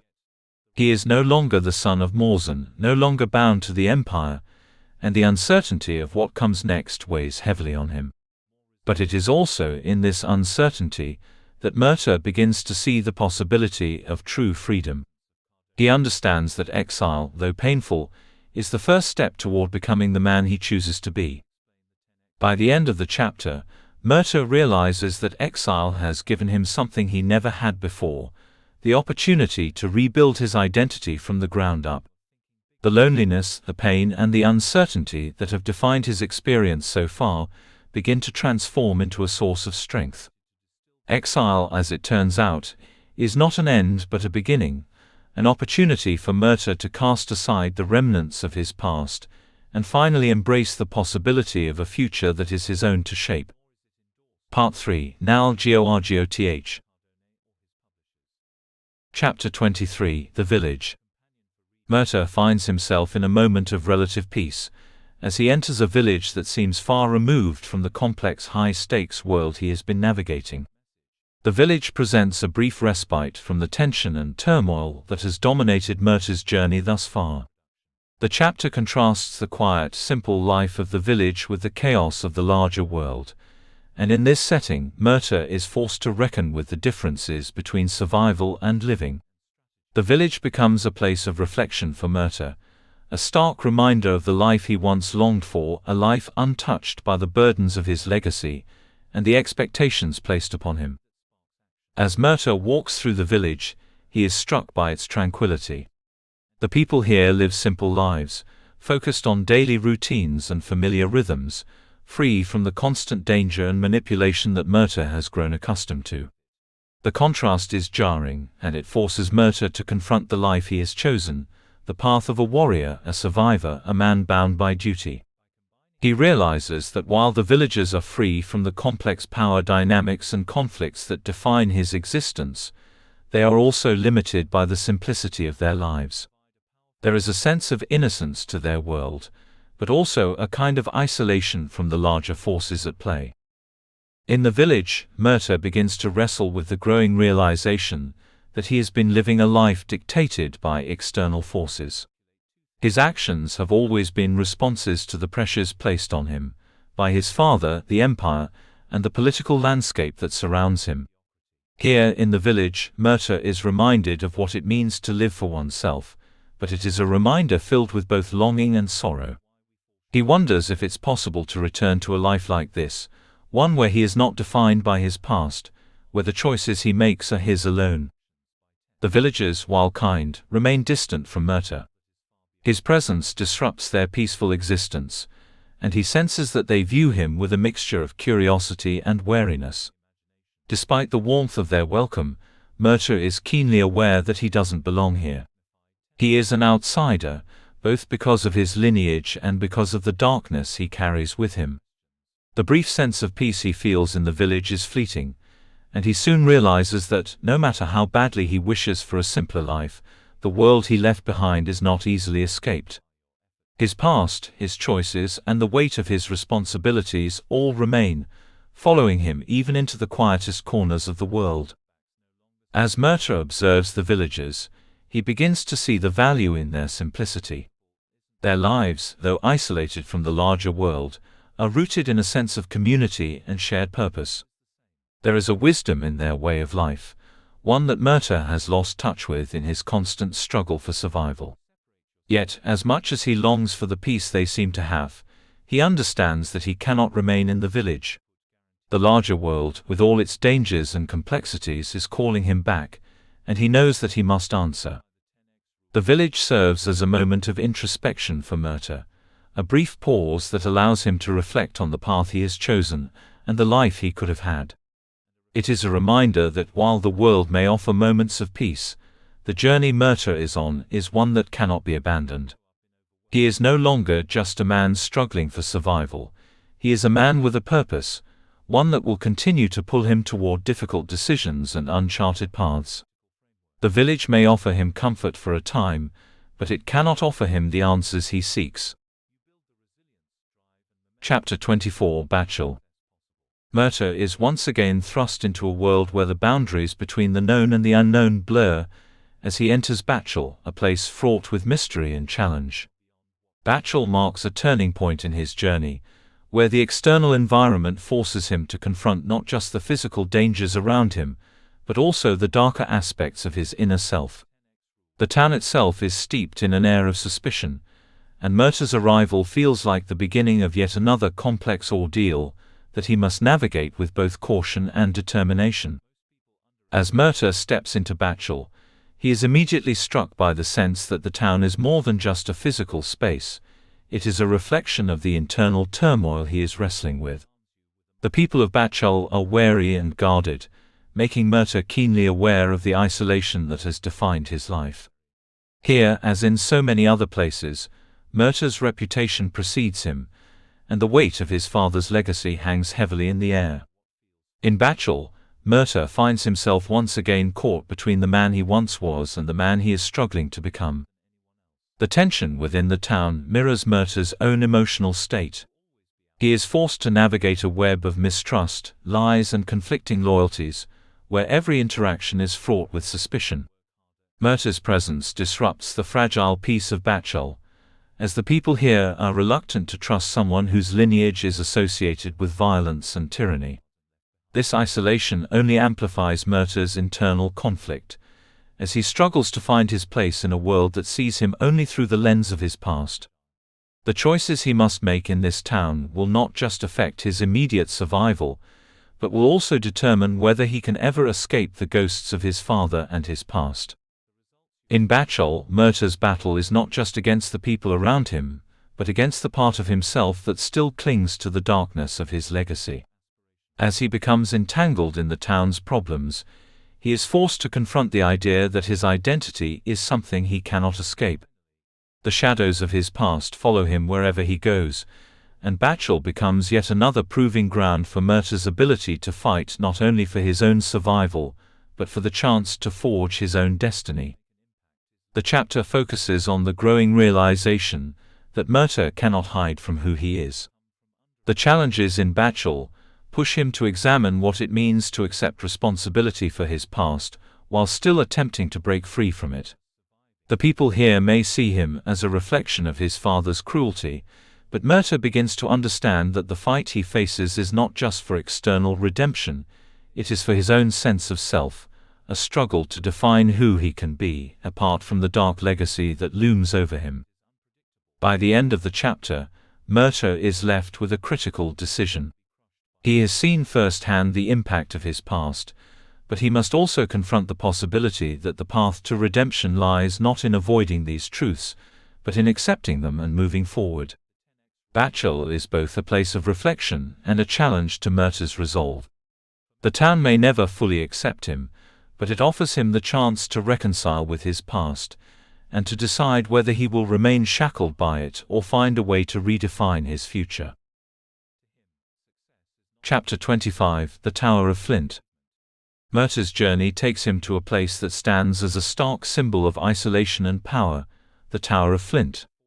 This towering structure, imposing and unyielding, represents not just a physical location, but the complex emotional and psychological challenges that Murtagh must face.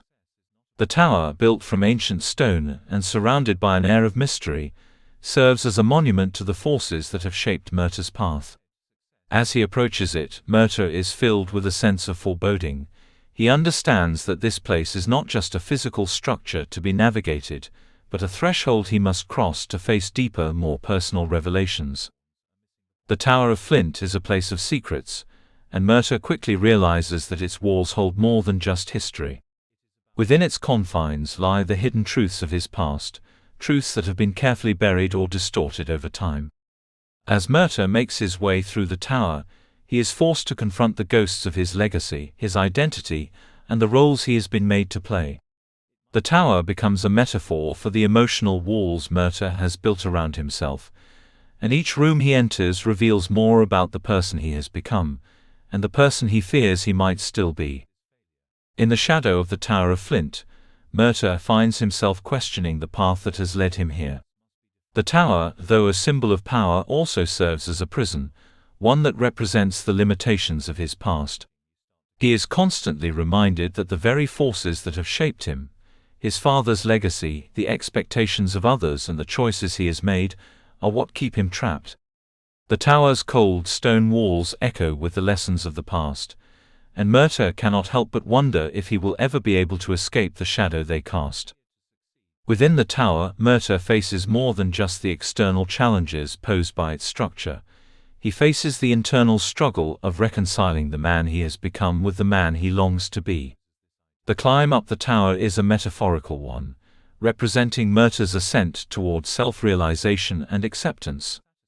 Each step he takes forces him to confront his fears and doubts, as well as the guilt and shame that have followed him throughout his journey. The tower stands as a reminder of the weight of his past decisions, but it also offers him the opportunity to rise above them, to find a way forward that is not defined by the darkness that has shaped him. As Murtagh reaches the top of the tower, he is met with a sense of clarity, but it is not a resolution he has been seeking.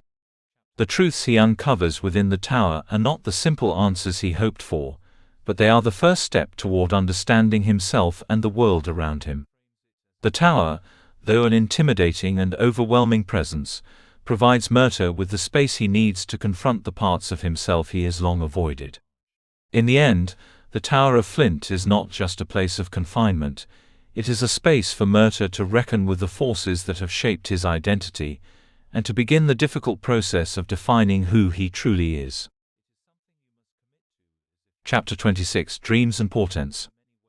Murtagh's journey takes a turn into the realm of uncertainty and prophecy, as he begins to grapple with the deeper, often unsettling truths that lie ahead. Dreams and Portents delves into Murtagh's subconscious mind, where his fears, desires and unresolved conflicts manifest in the form of vivid dreams and ominous signs. The line between the physical world and the world of visions blurs as Murtagh confronts not just the external challenges before him, but the darker, more mysterious forces that may shape his future. The dreams Murtagh experiences are not just fleeting images, they are vivid and powerful, carrying a sense of inevitability that feels almost prophetic. They are a reflection of his internal turmoil, where the weight of his past decisions and the uncertainties of the future collide. In these dreams, Murtagh sees glimpses of his own potential future, shaped by the choices he is yet to make. These visions are both a warning and a guide, forcing him to confront his fears about his own fate and the path he is walking. The portents in his dreams suggest that the world he is stepping into will demand more from him than he is prepared to give, and that the cost of survival may be higher than he ever imagined. Murtagh struggles to understand the significance of these dreams. Are they merely manifestations of his anxieties, or do they carry deeper meaning? As he reflects on the images and symbols from his dreams, he begins to sense that they are not random but are tied to the larger forces at play in his journey.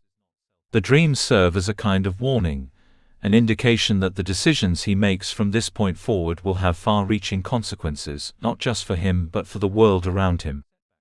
In Dreams and Portents, Murtagh is forced to confront the reality that his fate is not entirely his own to control.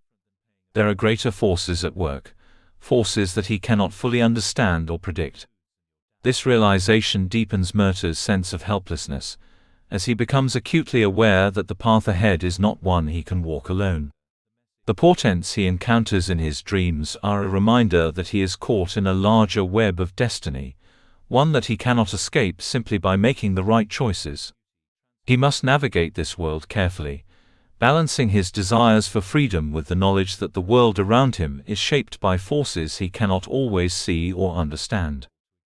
Despite the fear and uncertainty that these dreams bring, there is also a sense of clarity that emerges.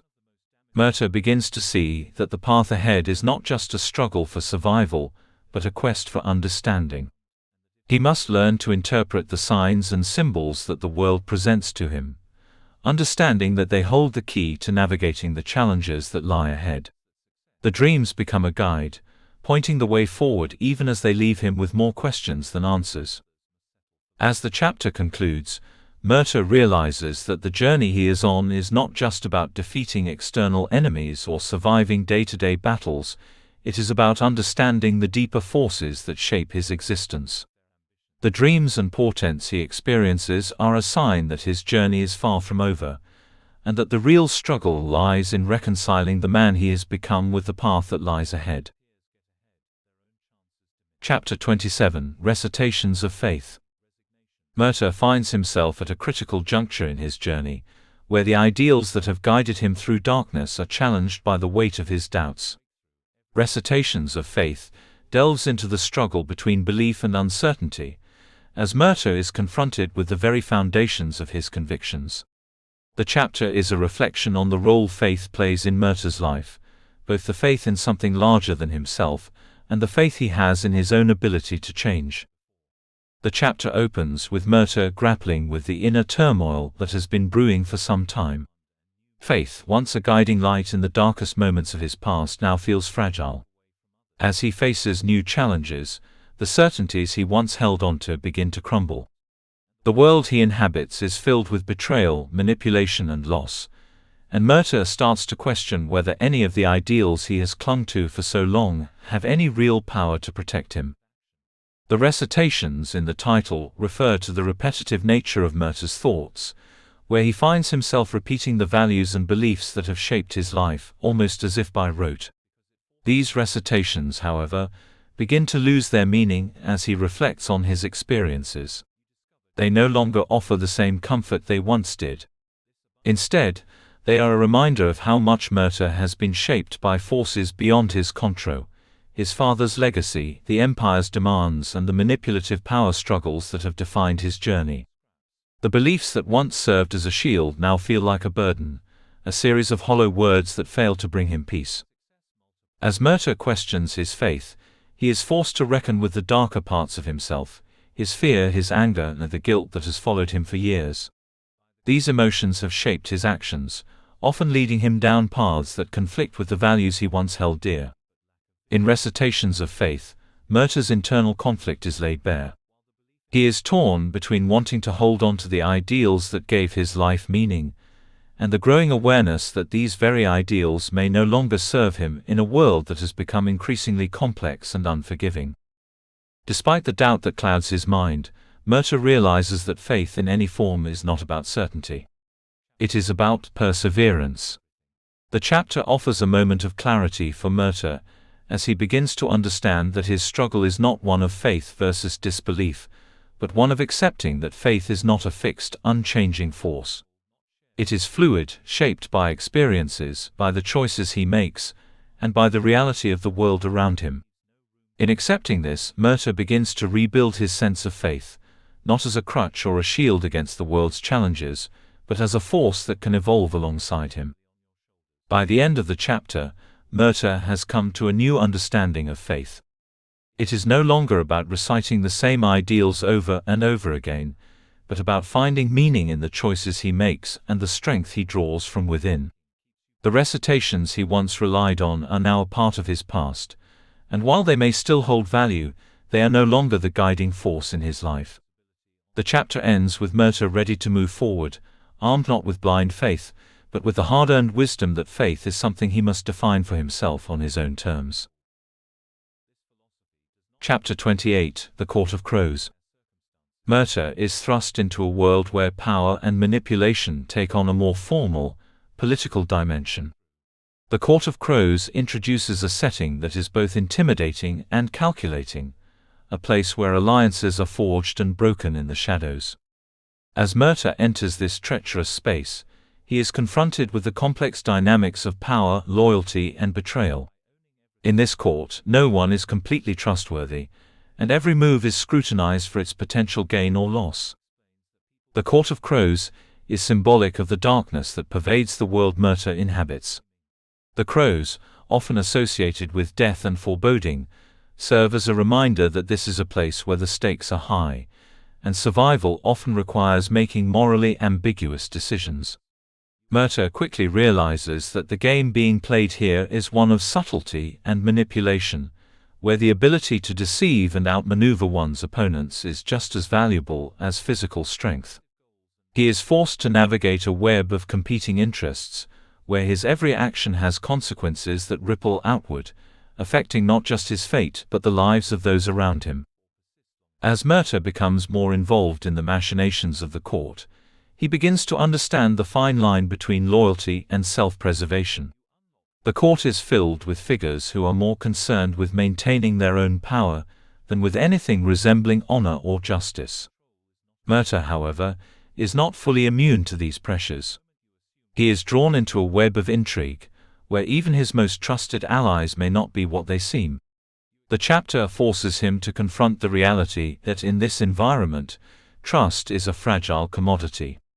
To survive, he must learn how to read people, how to manipulate situations to his advantage, and how to protect himself from those who would use him as a pawn in their schemes.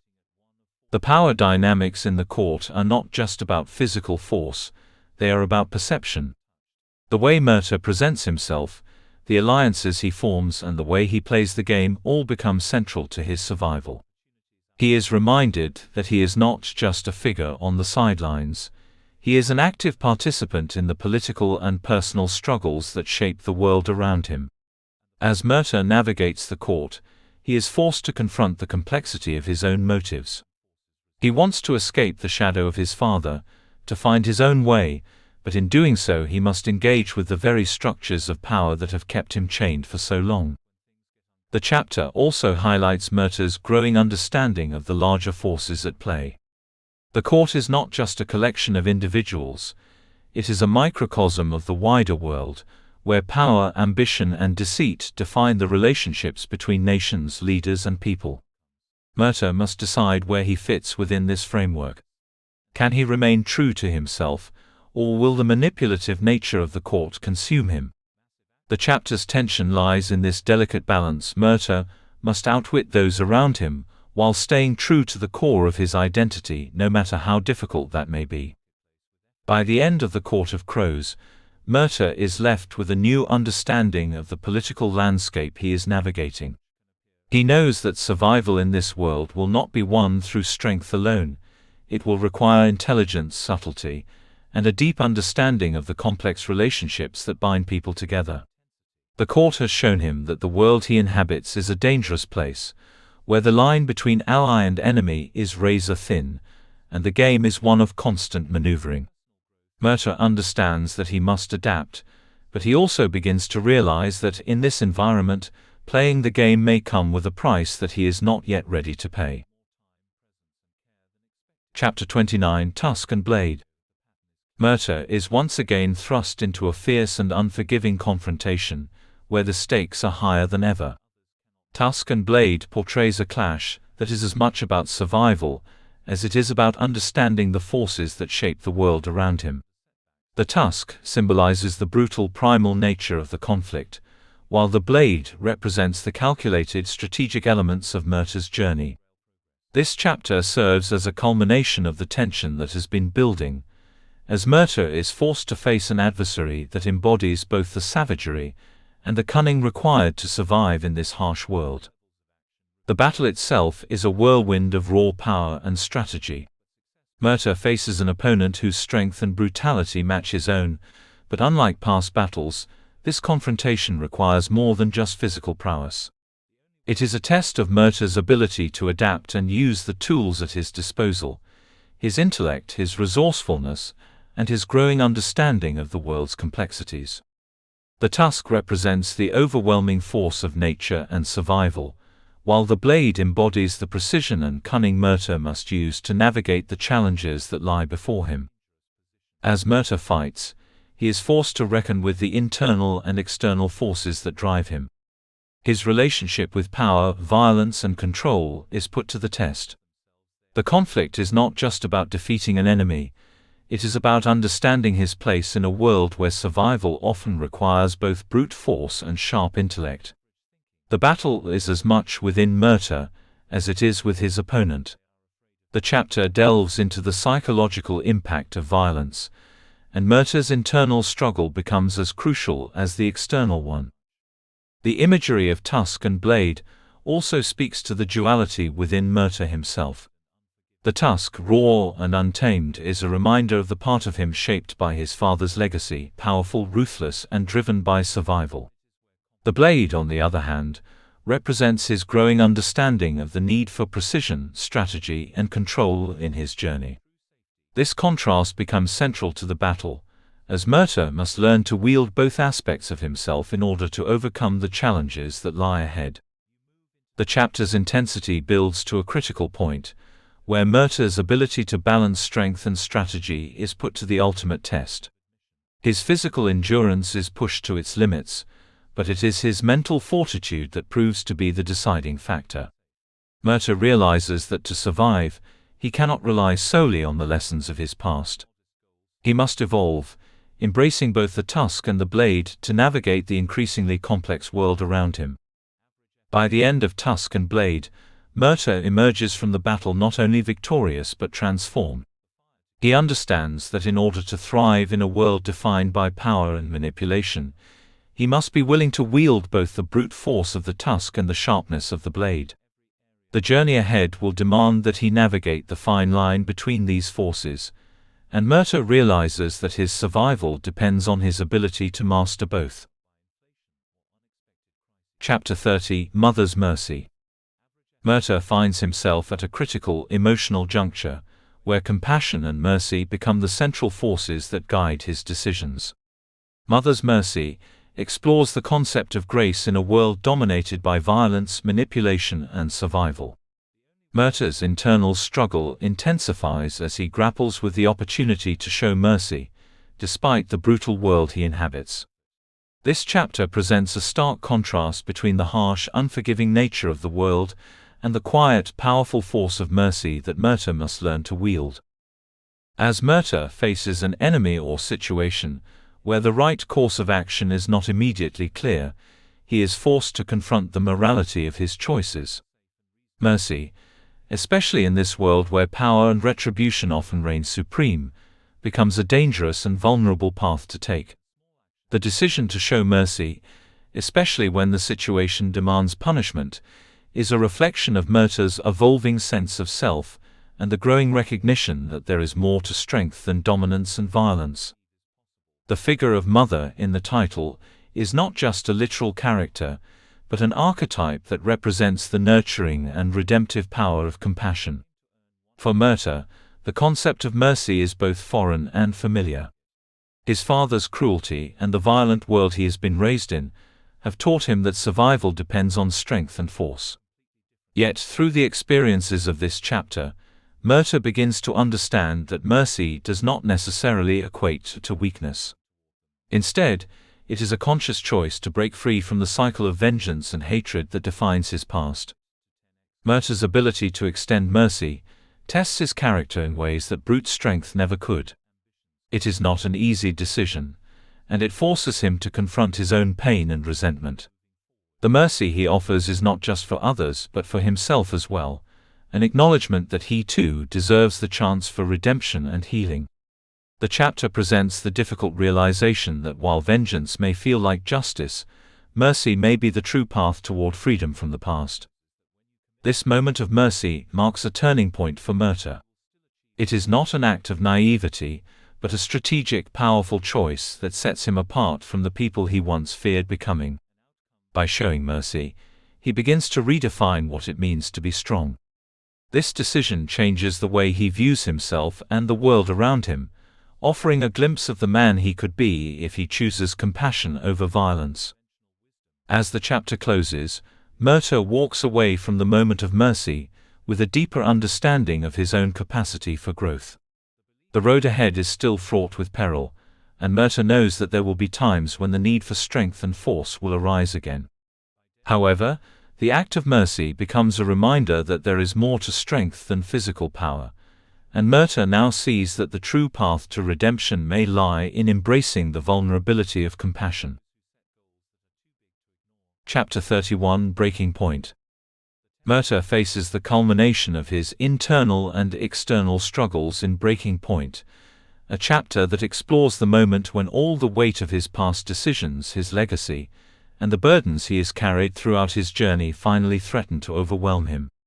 This chapter brings Murtagh to a precipice, where the line between survival and collapse becomes razor-thin. As the pressures from all sides converge, Murtagh finds himself pushed beyond his limits, forced to confront the full extent of his emotional and psychological turmoil. The chapter begins with Murtagh grappling with the realization that his capacity for endurance has reached its breaking point. The weight of his past, his father's legacy, and the choices he has made begin to feel like an unbearable burden. He is no longer able to compartmentalize his pain, or avoid the consequences of his actions. Each step forward becomes more difficult, as Murtagh's inner conflict threatens to undo everything he has fought for. The toll of constant struggle, both external and internal, catches up to him in this pivotal moment. As Murtagh faces this breaking point, he is forced to reckon with the emotional cost of his journey. The walls he has built around himself, the masks he has worn to survive, begin to crack under the pressure. The isolation that has defined much of his life becomes suffocating, and the weight of his unresolved fears and guilt comes crashing down on him. This is the moment when Murtagh can no longer run from the painful truths he has long avoided. He must face the full scope of the trauma he has carried, the toll it has taken on his sense of self, and the reality of what lies ahead. Despite the overwhelming pressure, there is also a sense of clarity that emerges for Murtagh in this chapter. As he approaches his breaking point, he begins to understand that survival is not just about endurance, it is about transformation. The emotional and psychological pain he has suffered is not something that can be avoided or suppressed. Instead, it must be faced head-on in order for him to heal and grow. Murtagh realizes that this moment of crisis is not the end of his journey, but the beginning of a new chapter where he can no longer afford to be defined by his past. The chapter also highlights the importance of connection and vulnerability. As Murtagh reaches his breaking point, he begins to understand that he does not have to carry his burdens alone. The people who have stood by him, despite the darkness and complexity of his past, offer him a chance to break free from the isolation that has defined him. It is only through these connections, through allowing himself to lean on others, that Murtagh begins to see a path forward. The breaking point, in this sense, becomes a moment of breakthrough, a chance for Murtagh to shed the emotional weight that has held him back and take the first steps toward a future where he is no longer defined by the pain of his past. By the end of Breaking Point, Murtagh stands at a crossroads, exhausted but determined. The road ahead is still uncertain, and the challenges are far from over, but Murtagh now understands that the key to moving forward is not in avoiding his vulnerabilities but in accepting them. His breaking point has brought him face to face with the person he has been running from, and in doing so he finds the strength to step into a future where he can redefine his own path. Chapter 32 – Upheaval. Murtagh finds himself in the midst of a turbulent and life-altering shift, as upheaval captures the chaos that emerges when everything Murtagh thought he understood about his journey begins to unravel. This chapter marks a critical moment in Murtagh's path, where external events force him to confront the instability that has long simmered beneath the surface of his life. What was once certain now feels fragile, and Murtagh must navigate a world in which the ground beneath him is shifting, demanding that he adapt or risk being swept away by the storm of change. The chapter opens with Murtagh facing the first signs of disruption, events that shake the foundations of the world he has known and the decisions he has made. The people and forces he once trusted begin to fracture, and alliances that seemed strong now feel tenuous and fragile. As the forces around him collide, Murtagh is confronted with the reality that stability, whether in his relationships or in his own understanding of his place in the world, is an illusion. The upheaval is both external and internal, as Murtagh must reconcile the reality of the world around him with the growing instability he feels within himself. The upheaval in this chapter is not just a physical event, but an emotional and psychological one as well. Murtagh is forced to reconsider everything he has fought for, the alliances he has formed, the principles he has clung to, and the identity he has built in response to the world's demands. His internal world, once anchored by his sense of duty and survival, begins to fragment, and he must now grapple with the uncertainty of his own future. The chapter portrays the intense conflict Murtagh faces, as he struggles to maintain a sense of purpose in the face of overwhelming change. As the external events intensify, Murtagh's capacity for resilience is put to the test. The chaos that surrounds him forces him to confront his greatest fear, that the very things he has relied upon for stability, his sense of duty, his alliances, and even his sense of self, are no longer enough to hold back the storm. The upheaval is a moment of reckoning for Murtagh, as he is forced to decide whether he will cling to the past or embrace the uncertain future that lies ahead. The choices he makes in this chapter will determine whether he can adapt to the changes around him, or whether he will be consumed by them. In the midst of this turmoil, Murtagh begins to see that the path forward is not one of certainty or control. He cannot predict what will happen next, nor can he rely on the same strategies that have guided him thus far. Instead, he must learn to navigate the uncertainty, embracing the fluidity of his circumstances, and adapting as the situation evolves. This moment of upheaval becomes a turning point in Murtagh's development, as he begins to understand that survival is not just about holding on to what he knows, but about being able to evolve and change in response to the challenges that life throws his way. By the end of Upheaval, Murtagh has gained a deeper understanding of the complexity of the world he is navigating. The external chaos and the internal instability he faces are not insurmountable obstacles, but opportunities for growth and transformation. Though the upheaval leaves him uncertain of the future, it also provides him with the clarity he needs to move forward. Murtagh realizes that change is inevitable, and while he may not have control over the forces around him, he does have control over how he responds to them. The chapter concludes with Murtagh standing ready to embrace whatever comes next, knowing that the upheaval is not the end of his journey, but a necessary part of it. Chapter 33 – Anticipation. As Murtagh moves deeper into the unknown, anticipation captures the tension that builds as he faces the looming uncertainties of what lies ahead. This chapter is filled with a palpable sense of waiting, as Murtagh's thoughts, emotions, and actions are all dominated by the anticipation of something significant about to unfold. The atmosphere is thick with the awareness that change is imminent, and Murtagh stands at the precipice of a moment that could alter the course of his journey. What is coming is uncertain, but its impact is undeniable. Murtagh's internal state is one of restless tension, as he cannot escape the feeling that something momentous is about to happen.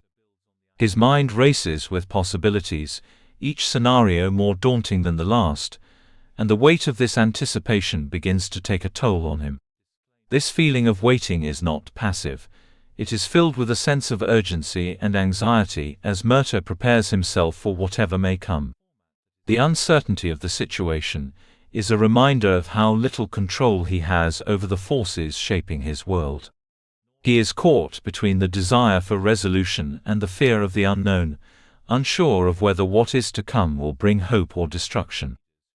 As Murtagh reflects on his journey up to this point, the anticipation becomes a mirror of his emotional state. He realizes that he has been waiting for this moment for a long time, even if he didn't fully understand it until now. Everything he has endured, every challenge he has faced, has led him to this critical point. The anticipation is not just for the physical events to come, but for the emotional reckoning that awaits him. He is at a crossroads, and his next choices will define who he becomes moving forward. The chapter reveals that the real battle is not with external enemies, but with his own doubts, fears, and desires about what lies ahead. The tension in anticipation is not just about the fear of the unknown, but about Murtagh's growing understanding that he must make a decision. This moment of waiting is a precursor to action, a necessary stillness before he can move forward. The anticipation builds a sense of urgency, as Murtagh realizes that the choices he makes now are more important than ever. His path is unclear, but he knows that whatever happens next will require him to fully confront the man he is and the man he wants to be. He must prepare himself, not just physically, but mentally, for the challenges that are about to unfold. As the chapter progresses, Murtagh begins to understand that this moment of anticipation is both a burden and a gift. The waiting forces him to reflect on his journey, on the lessons he has learned, and on the parts of himself he still needs to confront. It is a time of preparation, not just for the challenges ahead, but for the personal growth that must accompany them. Murtagh knows that, no matter what happens, he must be ready to face the consequences of his choices. The anticipation becomes a turning point in his character development, as he prepares to step into the unknown with a deeper understanding of himself and the world around him. By the end of the chapter, Murtagh stands poised to face whatever comes next. The anticipation, though filled with tension, is now tempered with a sense of resolve. Murtagh understands that he cannot control what happens in the future, but he can control how he responds. As the chapter closes, the weight of his preparation becomes clear. He is no longer waiting in fear but in readiness, knowing that the moment of action is approaching. Chapter 34: The Bad Sleep Well. Murtagh's journey takes a darker turn in the Bad Sleep Well, as he grapples with the consequences of the choices he has made, and the toll they have taken on him both physically and mentally. The chapter explores themes of guilt, regret, and the haunting aftermath of actions that cannot be undone. Murtagh, once again, finds himself trapped between the harsh demands of survival and the weight of his own conscience. His mind is clouded with the lingering effects of the past, and the sleep he seeks, a rest that would bring him peace, is elusive, just as peace seems unattainable in his waking life. The bad sleep that Murtagh experiences is not merely a lack of physical rest, but a metaphor for the restlessness that plagues him internally. His nights are filled with troubled dreams, where the guilt of his past actions, both those within his control and those forced upon him, haunts him. In this state of unrest, Murtagh is forced to confront the consequences of his decisions, the alliances he has formed, and the sacrifices he has made along the way. Sleep, typically a source of refuge, becomes a mirror of his psychological turmoil, with each moment of quiet only amplifying the unresolved tension within him. As the night stretches on, Murtagh's reflections take on a more desperate tone. He understands that the life he has been leading, the decisions that have defined him, have come with a steep emotional cost. The bad sleep symbolizes the emotional baggage Murtagh carries, a weight that prevents him from finding peace both within himself and with the world around him. The unresolved guilt and shame become a suffocating presence, keeping him from moving forward. Despite his physical exhaustion, Murtagh is unable to find solace in rest, and his mind races with the lingering questions and unresolved feelings that plague him. The chapter also highlights Murtagh's growing awareness that his journey cannot simply be about survival. it must also be about reconciling the man he has become with the man he wishes to be. The bad sleep becomes a turning point, forcing Murtagh to confront the harsh reality that the ghosts of his past cannot be outrun or avoided. He must face them head-on if he is to have any chance of moving forward. The internal battle between self-forgiveness and self-condemnation grows more pronounced, as Murtagh realizes that no matter how much he wishes for the past to fade, it continues to influence his thoughts, decisions and actions. Despite the overwhelming nature of his guilt, there is also a glimmer of realization for Murtagh. As he struggles with the restless nights and the painful memories that refuse to fade, he begins to understand that peace will not come from avoidance or escape. The key to overcoming the bad sleep is not in running from his past, but in accepting it, understanding that the path forward lies not in erasing the past but in learning to live with it. Murtagh must find a way to come to terms with the man he has been, and embrace the possibility of change. By the end of the bad sleep Murtagh is left with a sense of resolution, though it is not one of complete peace. The chapter concludes with the understanding that the journey ahead will require Murtagh to face his demons, both literal and figurative, before he can truly find rest. The bad sleep, as uncomfortable and unsettling as it is, serves as the beginning of Murtagh's realization that healing is not an instantaneous process. It is one that requires time, acceptance and the willingness to confront the darkness within. Chapter 35 Nightmare. Murtagh is once again thrust into a world where the boundaries between the waking world and his inner turmoil blur. Nightmare takes him through a harrowing experience, where the fears and doubts he has been running from manifest in a vivid, overwhelming way. The chapter delves deeply into Murtagh's subconscious, exploring the dark, nightmarish aspects of his psyche that he has long avoided. These nightmares are not merely terrifying visions, but a reflection of Murtagh's deepest struggles, his fears, regrets and unresolved emotions. The nightmare that unfolds for Murtagh is not just a product of his sleep, but a manifestation of the emotional and psychological battle he faces. The world around him becomes distorted, twisted by his own mind as he is forced to confront the demons of his past. The figures that appear in the nightmare are not just enemies from his journey, they are symbols of the guilt and shame Murtagh carries with him. The distorted landscapes, the figures from his past, and the overwhelming sense of impending doom all serve as a reminder of the emotional burden that weighs on him. In this nightmare, Murtagh is confronted with his father's legacy in a way that feels inescapable. The figure of Morzan, once a shadow in his life, now looms large in Murtagh's mind. He is forced to face the reality that no matter how far he runs, he cannot escape the imprint his father has left on him. The nightmare becomes a battleground for Murtagh's sense of self-worth, as he struggles to break free from the chains of his legacy. He is haunted by the fear that he will never be able to escape his father's shadow, and that, in the end, he will become the very thing he despises. The chapter also highlights the way Murtagh's mind has been shaped by the trauma and pain of his past. The nightmare is not just a manifestation of his fears, it is a reflection of the internal conflict he faces every day. The battle he fights is not just against external enemies, but against the internalized beliefs that have been forced upon him since birth. The nightmare forces Murtagh to confront the darkness within himself, the parts of him that he has tried to ignore or suppress. It is only by acknowledging these fears that he can begin to heal and move forward. As the nightmare reaches its climax, Murtagh experiences a moment of clarity. He realizes that while he cannot change the past, he has the power to shape his future. The nightmare, though painful and terrifying, serves as a turning point in Murtagh's emotional journey. It is a moment of reckoning, where he understands that the key to overcoming his internal struggles lies not in escaping from them, but in confronting them directly. The nightmare is a catalyst for change, forcing Murtagh to take responsibility for his past actions and to acknowledge the weight of his choices. By the end of the chapter, Murtagh awakens, shaken and disturbed, but with a renewed sense of determination. The nightmare, while a harrowing experience, has shown him that the only way forward is through the darkness. He can no longer run from his past, or from the parts of himself he fears.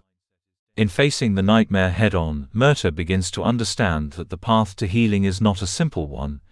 It is one that requires him to confront the demons of his past, accept them and use them as a foundation for his future.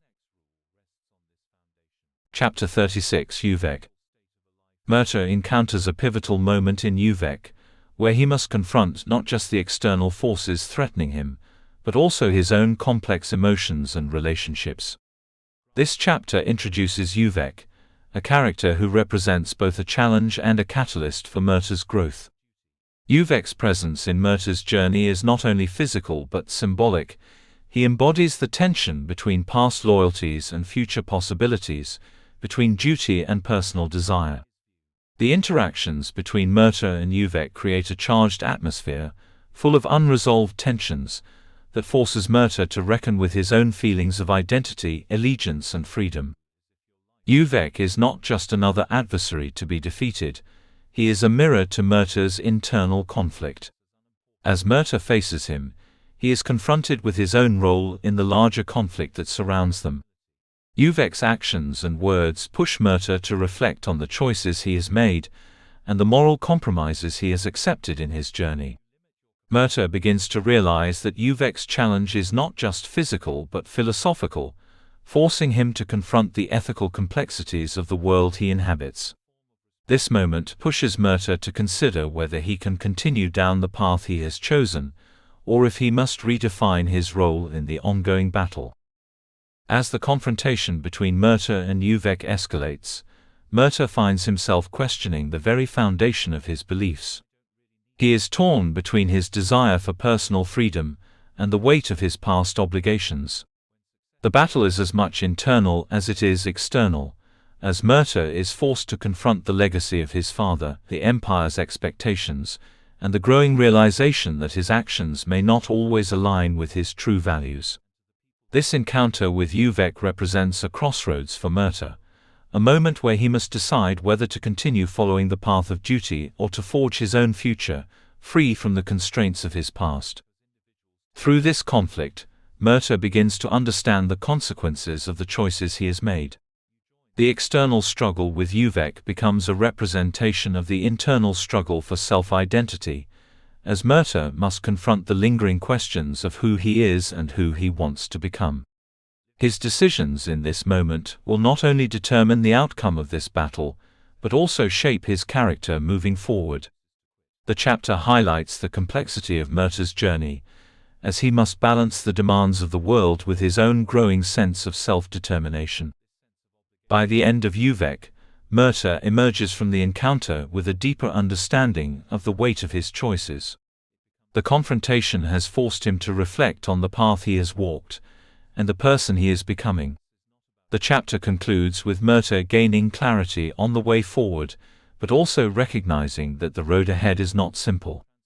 Uvek's challenge has pushed him to a new level of self-awareness, and Murtagh understands that the journey is far from over. The future is still uncertain, but he is more determined than ever to shape it on his own terms. Chapter 37 Obliteration. Murtagh is thrust into a cataclysmic moment in obliteration, where the consequences of his actions and the world's relentless chaos converge in a violent and overwhelming way.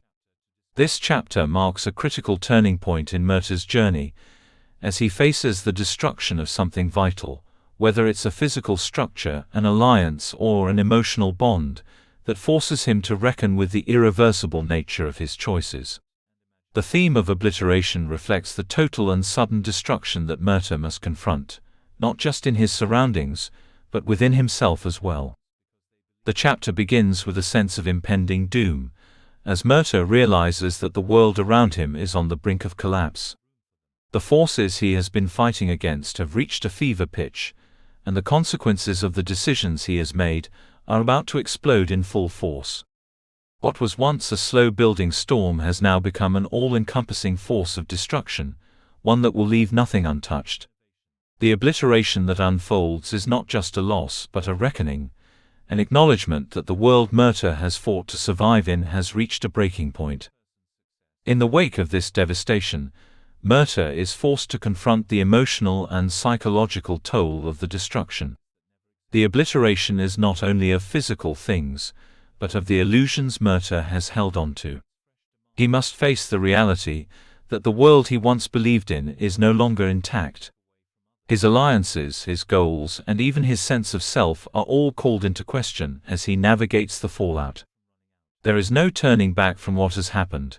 The devastation is total, and Murtagh is left with the stark reality that everything he has fought for has led to this point of destruction. The emotional weight of the chapter is immense, as Murtagh struggles with feelings of guilt, regret, and hopelessness. The obliteration forces him to acknowledge the consequences of his journey, the lives lost, the sacrifices made, and the toll it has taken on his soul. Murtagh must face the uncomfortable truth that the world around him is not just changing but disintegrating, and he must find a way to cope with the overwhelming loss. This chapter forces him to confront the fragility of existence, and the stark realization that the power he once sought to control has led to his own undoing. However, obliteration is also a turning point in Murtagh's character development.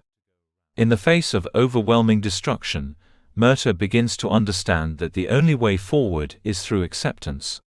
The obliteration of everything he once knew becomes a painful but necessary step in his personal evolution. He must learn to let go of the past and embrace the unknown future, acknowledging that some things can never be repaired, but others can be rebuilt. The chapter reveals that while obliteration may mark the end of one chapter in Murtagh's journey, it also marks the beginning of another, one where he must find the strength to rise from the ashes and face whatever comes next. By the end of the chapter, Murtagh is left standing amid the ruins, but with a new sense of clarity. He understands that the world he inhabits may be shattered, but he still has the power to choose how he moves forward. The obliteration, though devastating, has given him a new understanding of his own resilience and the possibility of redemption. The road ahead is uncertain, but Murtagh is determined to carve a new path, even if it means building from nothing.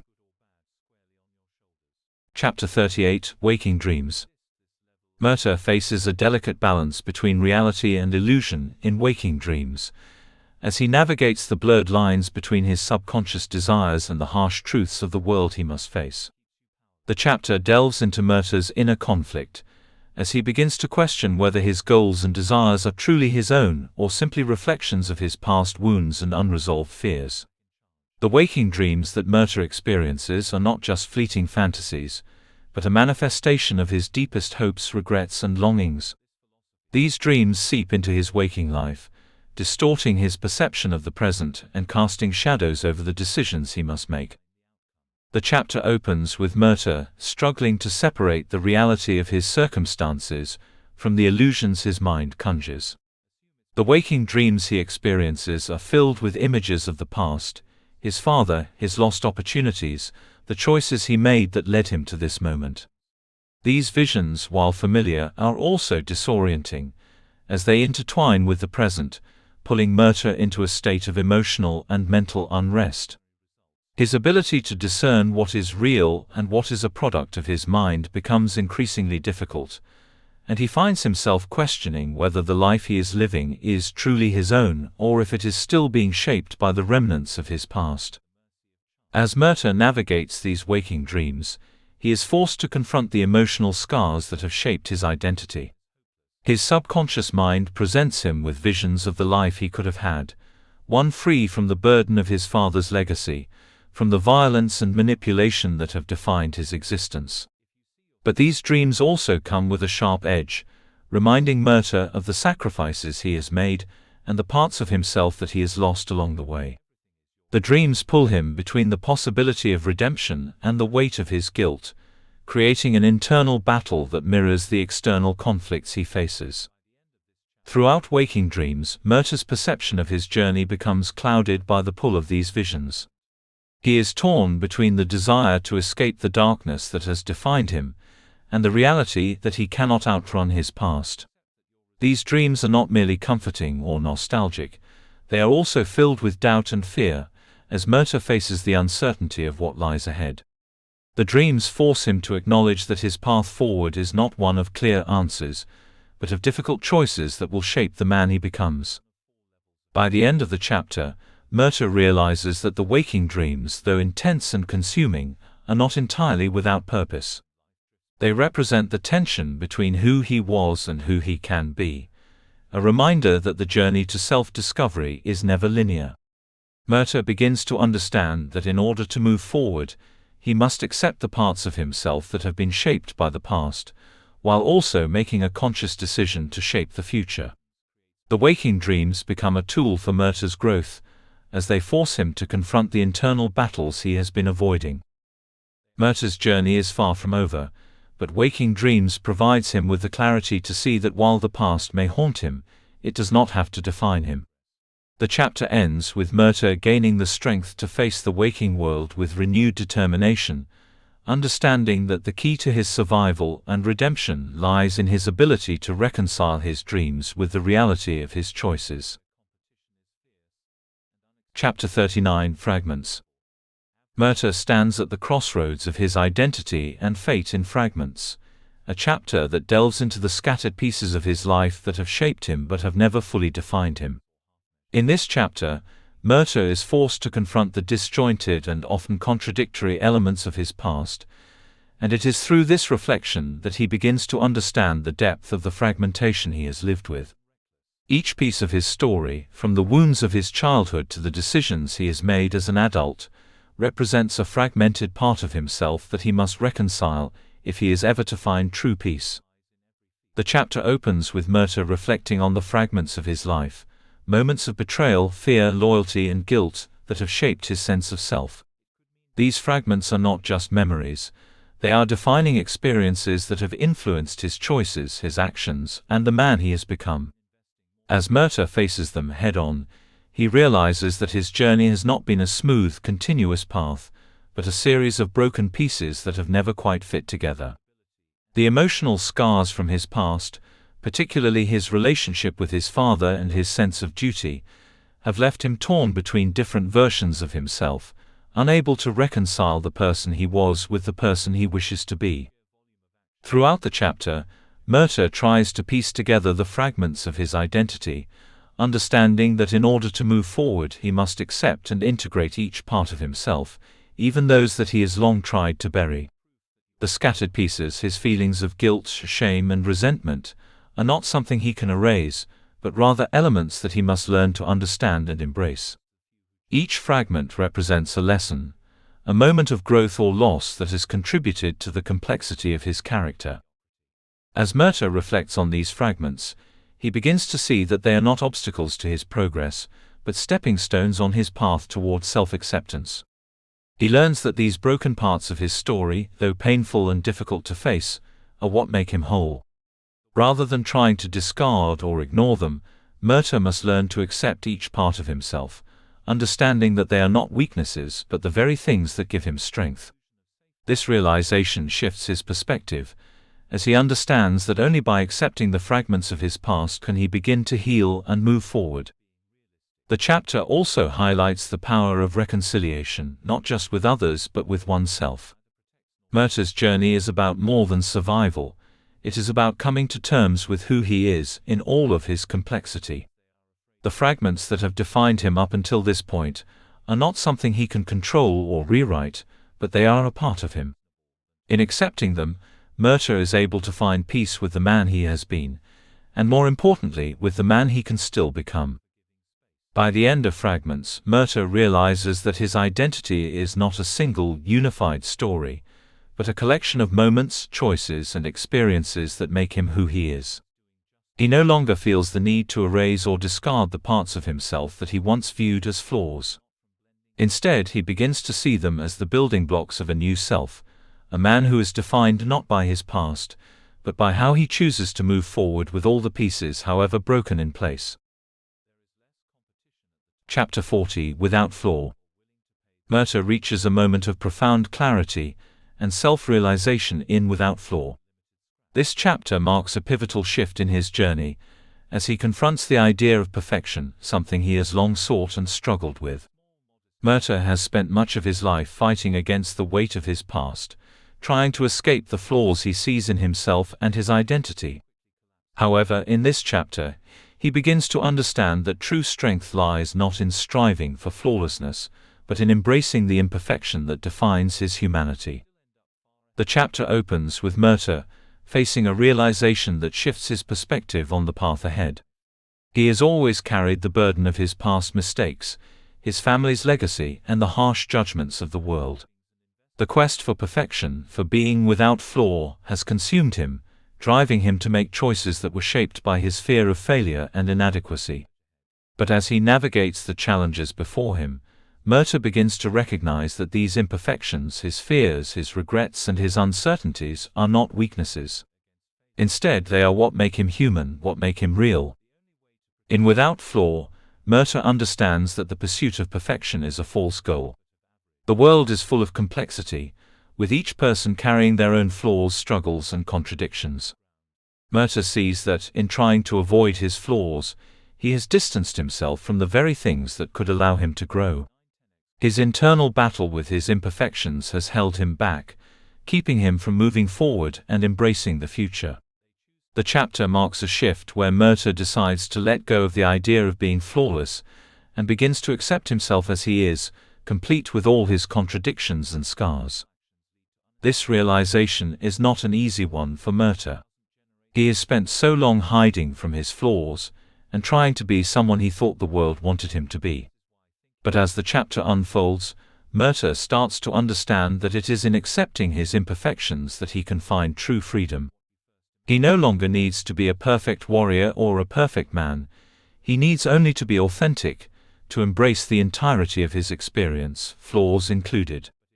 This acceptance opens the door for Murtagh to move beyond the limitations he has placed on himself, and to step into the future with a renewed sense of self-worth. Without Flaw also highlights the shift in Murtagh's relationships with others. As he embraces his imperfections, he begins to let go of the need for external validation. He no longer feels the need to prove himself to others or to fit into the roles that have been assigned to him. This newfound self-acceptance allows him to form deeper, more genuine connections with those around him, no longer burdened by the fear of being judged or rejected. Murtagh understands that true connection is not about presenting a flawless image, but about sharing the real, imperfect parts of himself. By the end of the chapter, Murtagh has transformed. He no longer seeks to be without flaw, but to be without fear of his flaws. In this acceptance he finds strength and clarity. The chapter concludes with Murtagh standing ready to face the challenges ahead, not as a perfect man, but as one who has come to terms with his past, his imperfections, and his true self. In embracing the fact that he is flawed, Murtagh finally becomes whole. Chapter 41 Choices. Choices marks a critical turning point for Murtagh, where he is confronted with the full weight of his power to shape his own destiny. The chapter delves into the complexities of decision-making and the realization that every path forward will carry its own consequences, both expected and unforeseen. Murtagh's journey has been one of survival, but choices forces him to consider what it means to truly take control of his fate. He is no longer at the mercy of external forces, but stands at the center of his own narrative, where every decision he makes will define who he becomes. As Murtagh faces the decisions that lie ahead, he is confronted with the realization that the past can no longer dictate his future. His legacy, the mistakes he has made, and the alliances he has formed have all led him to this moment, but they no longer have the power to control his actions. Murtagh begins to understand that his past may have shaped him, but it does not have to define him. Choices presents a world of uncertainty, where each decision opens up new possibilities but also closes others. The weight of this knowledge is heavy, but it also offers Murtagh the freedom to choose a path that aligns with his true self, not the man others expect him to be. The chapter focuses on Murtagh's internal struggle as he weighs the various options before him. He is no longer simply responding to the circumstances around him, he is actively choosing the direction of his life. However, this autonomy brings its own challenges. The choices Murtagh faces are not easy ones, and each comes with its own risks and rewards. There is no clear right answer, and the fear of making the wrong choice looms large. This internal battle is compounded by the knowledge that his decisions will affect not only his future, but the lives of those around him. Murtagh is also confronted with the moral weight of his choices. While he has always had to make difficult decisions in the past, choices brings him to a deeper understanding of the ethical dimensions of his actions. He must decide what kind of man he wants to be, whether to follow the path of duty, vengeance and survival that has defined him for so long, or to break free from those expectations and chart a new course based on his own values and desires. The chapter forces Murtagh to reckon with his sense of justice, loyalty and identity, and to make choices that reflect who he truly is, not just who he has been. As the chapter unfolds, Murtagh begins to realize that the act of choosing is an empowering one. While there will always be external forces that challenge him, the power to make decisions and to own those decisions lies within him. This realization shifts Murtagh's perspective, as he understands that the true strength lies not in avoiding choices or relying on fate, but in actively participating in the creation of his own future. The act of choosing becomes a form of freedom, one that is not based on external validation or power, but on Murtagh's own understanding of what is right and what is necessary. By the end of Choices, Murtagh has come to a place of clarity. He may not know exactly what the future holds, but he understands that the path he walks is one he must actively choose. Each step forward is now an intentional decision, and he is ready to face the consequences of those choices, with the knowledge that they are his to make. The chapter ends with Murtagh stepping into the unknown, empowered by the realization that the journey ahead is one of his own making, where the choices he makes will shape not just his fate but his very identity. Chapter 42 Kashkagla. Murtagh's journey takes him into uncharted territory in Kashkagla, a place that challenges not only his physical endurance, but his understanding of loyalty, power, and the world he's been navigating. The chapter introduces a critical moment where Murtagh faces an entirely new set of challenges that test his resolve and his ability to adapt. The enigmatic location of Kashkagla, with its unfamiliar customs and dangerous political dynamics, pushes Murtagh to question everything he thought he knew about survival and identity.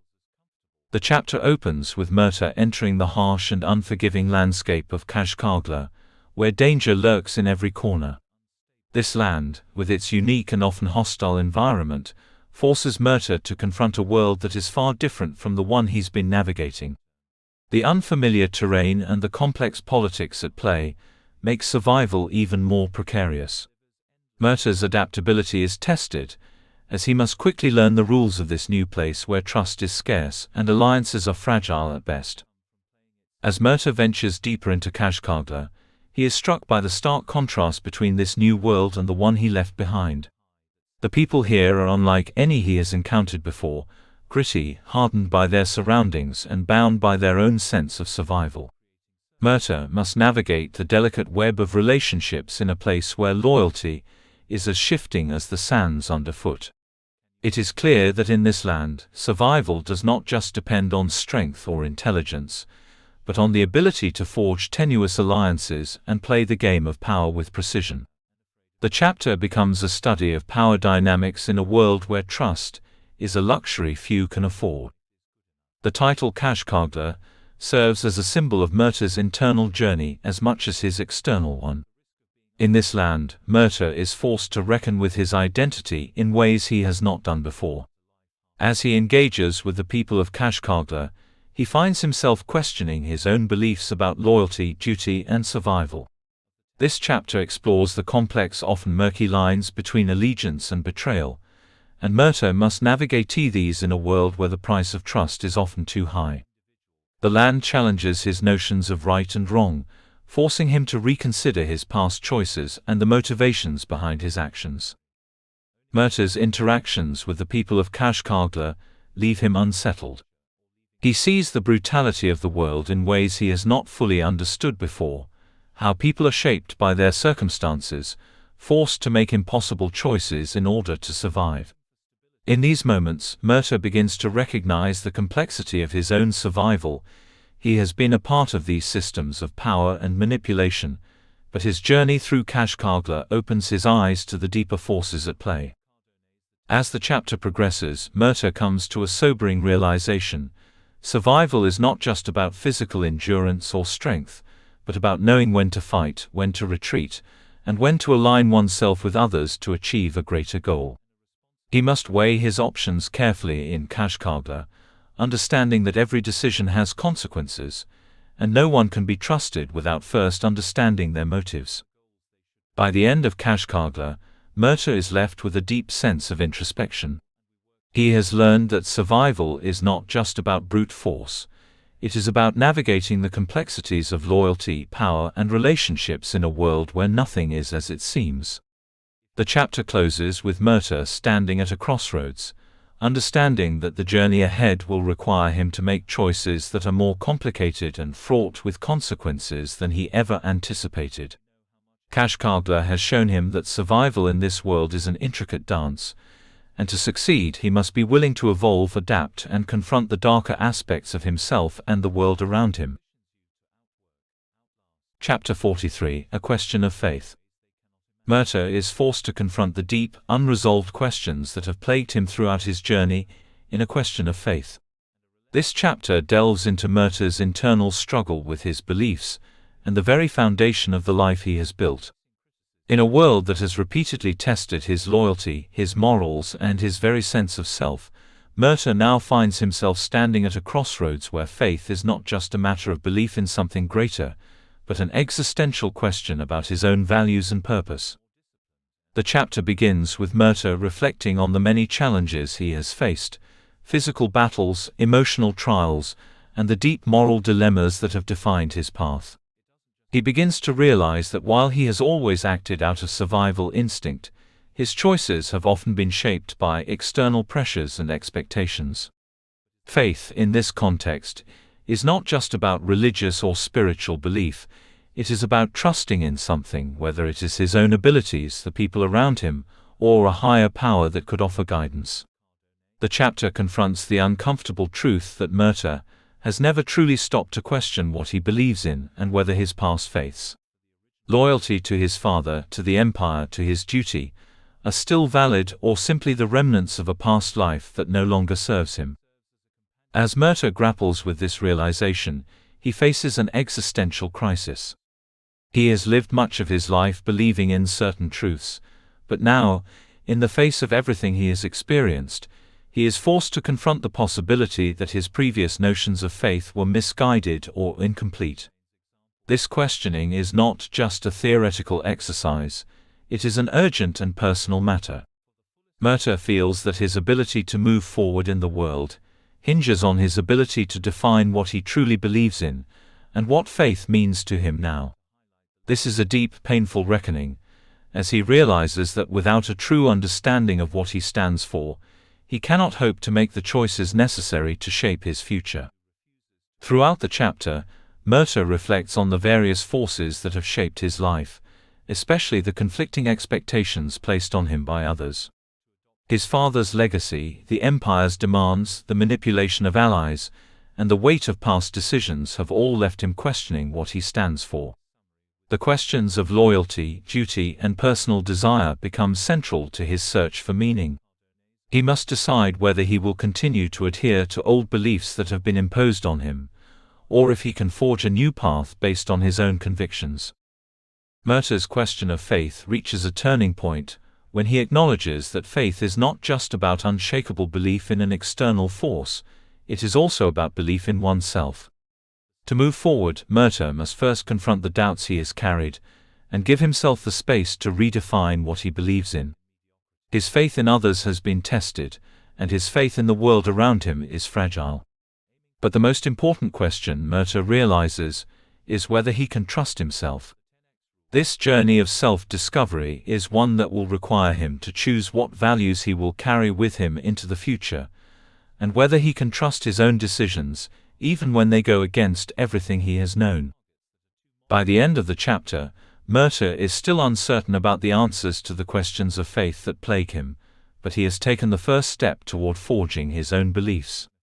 He begins to understand that faith is not an external thing, it is something that must be cultivated from within. The journey ahead remains unclear, but Murtagh's path forward is now shaped by a more authentic understanding of his own convictions. A Question of Faith concludes with Murtagh standing at the edge of a new chapter in his life, ready to face the challenges ahead with a renewed sense of purpose and the understanding that the faith he seeks must first come from within himself. Chapter 44 Black Smoke. Murtagh's journey takes a darker and more perilous turn in Black Smoke, as he faces a force that is both literal and symbolic, a reminder of the destruction that follows him.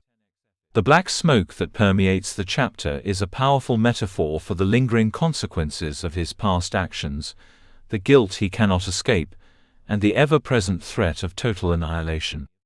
This chapter brings Murtagh to a moment of reckoning where the damage of the world he's navigated is undeniable and inescapable, forcing him to face the darkest aspects of his path. The chapter opens with Murtagh encountering the black smoke, an ominous presence that signals the arrival of destruction and chaos. The smoke is thick and suffocating, clouding his vision and disorienting him, much like the internal struggles that have clouded his own sense of direction and purpose. As Murtagh watches the smoke rise, he is reminded of the devastation that has followed him throughout his journey, his legacy of violence, the cost of survival, and the sacrifices that have left irreversible marks on the world around him. The black smoke symbolizes not only physical ruin, but also the moral and emotional damage that Murtagh has accumulated over time. As the smoke spreads, Murtagh begins to recognize the deep consequences of his actions. The chapter forces him to confront the reality that his path has not been a journey toward redemption, but one of gradual destruction. Every choice he has made, every step he has taken, has led him closer to the very chaos he now faces. The smoke is a reminder that the world he inhabits is fragile, and that no matter how hard he tries to escape his past, the consequences of his decisions are never far behind. Murtagh must grapple with the painful truth that he cannot outrun the damage he has caused. He must face it head-on and take responsibility for the choices that have led him to this point. In Black Smoke, Murtagh's internal struggle intensifies. He understands that he is trapped by the very forces he once believed he could control. The smoke that surrounds him is suffocating, but it is also a necessary reminder that survival comes at a price. Murtagh must come to terms with the fact that he is not the man he once hoped to be, but instead, a reflection of the world he shaped with his own hands. The black smoke is a manifestation of his guilt and shame, and he must find a way to confront it or be consumed by it. As the chapter unfolds, Murtagh is forced to make difficult choices in the face of this growing threat. The smoke is not something that can be extinguished easily, it represents the irreparable damage done. However, Murtagh begins to realize that while he cannot undo the past, he can choose how to move forward. The chapter pushes him to make a crucial decision, whether to succumb to the darkness and destruction that have defined his life or to rise above it, embracing the possibility of change and redemption no matter how difficult it may be. By the end of Black Smoke, Murtagh emerges with a renewed understanding of the gravity of his actions. The smoke may linger, but it no longer defines him. He recognizes that, while the damage is done, the future remains within his control. The chapter concludes with Murtagh standing at a critical juncture, knowing that the path ahead will be filled with challenges and consequences, but also with the possibility of redemption if he is willing to confront the black smoke that has followed him for so long. Chapter 45 Fire and Wind. Murtagh is once again caught in a fierce and tumultuous storm, both literally and metaphorically, as fire and wind takes him into a chaotic confrontation where survival depends not just on physical strength, but on his ability to adapt and endure. This chapter brings Murtagh face to face with the destructive forces of nature, both the external environment and the internal conflict that continues to burn within him. The fire and wind are powerful symbols of the turbulence that has defined his journey, forces of change that cannot be controlled, only weathered. The chapter opens with Murtagh in the midst of a violent storm, where fire and wind wreak havoc on the land around him. The fire, with its destructive and consuming nature, represents the violence and turmoil that has characterized much of Murtagh's life. It is a force that burns away everything in its path, leaving nothing behind but ashes and the promise of renewal through destruction. The wind, unpredictable and relentless, mirrors the internal forces within Murtagh, his doubts, his guilt, and the turbulence of his emotions that threaten to carry him off course. Together, fire and wind form a dangerous combination, one that Murtagh must confront if he hopes to survive and find any sense of peace. As the storm rages around him, Murtagh realizes that he cannot fight these forces directly. The fire and wind are too powerful to be tamed or avoided, they must be endured. In this realization, Murtagh faces a crucial turning point. The chapter forces him to reckon with the fact that, while he cannot control the external chaos, he can control how he reacts to it. The storm becomes a reflection of his inner world, where the emotional and psychological turmoil he has been carrying finally erupts into a violent storm of its own. The fire that burns within him, his anger, his resentment, his desire for revenge threatens to consume him, just as the wind seeks to scatter him to the winds of fate. Murtagh must make a choice, to let the fire burn him to the ground or to use it to forge a new path. The storm is not just a test of survival, but a test of Murtagh's ability to channel his inner strength and make peace with the forces that threaten to overwhelm him. In the face of the fire and wind, Murtagh understands that survival is not about escaping the storm, it is about weathering it, learning to ride the waves of destruction, and using the energy of the chaos to push forward rather than being consumed by it. The chapter also explores the theme of renewal through destruction. The fire, though devastating, clears the land for new growth.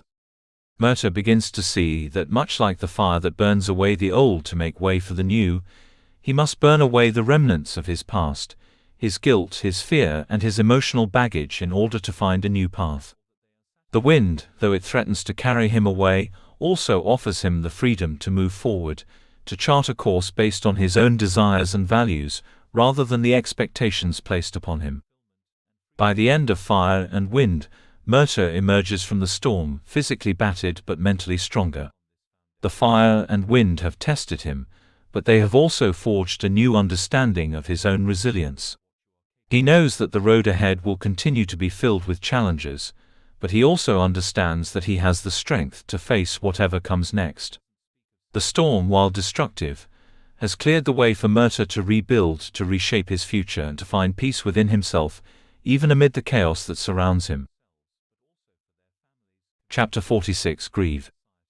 Grieve marks an emotional and transformative chapter in Murtagh's journey, where he is forced to confront the depth of his losses and the weight of grief that has been building for much of his life. This chapter delves into the process of mourning, not just for the people and things he has lost, but for the parts of himself that he has sacrificed along the way. The act of grieving is not just a moment of sorrow, it is a profound reckoning with the past, an opportunity for Murtagh to release the emotional burden he has carried and find a way to heal. The chapter opens with Murtagh grappling with the realization that he has never fully allowed himself to grieve.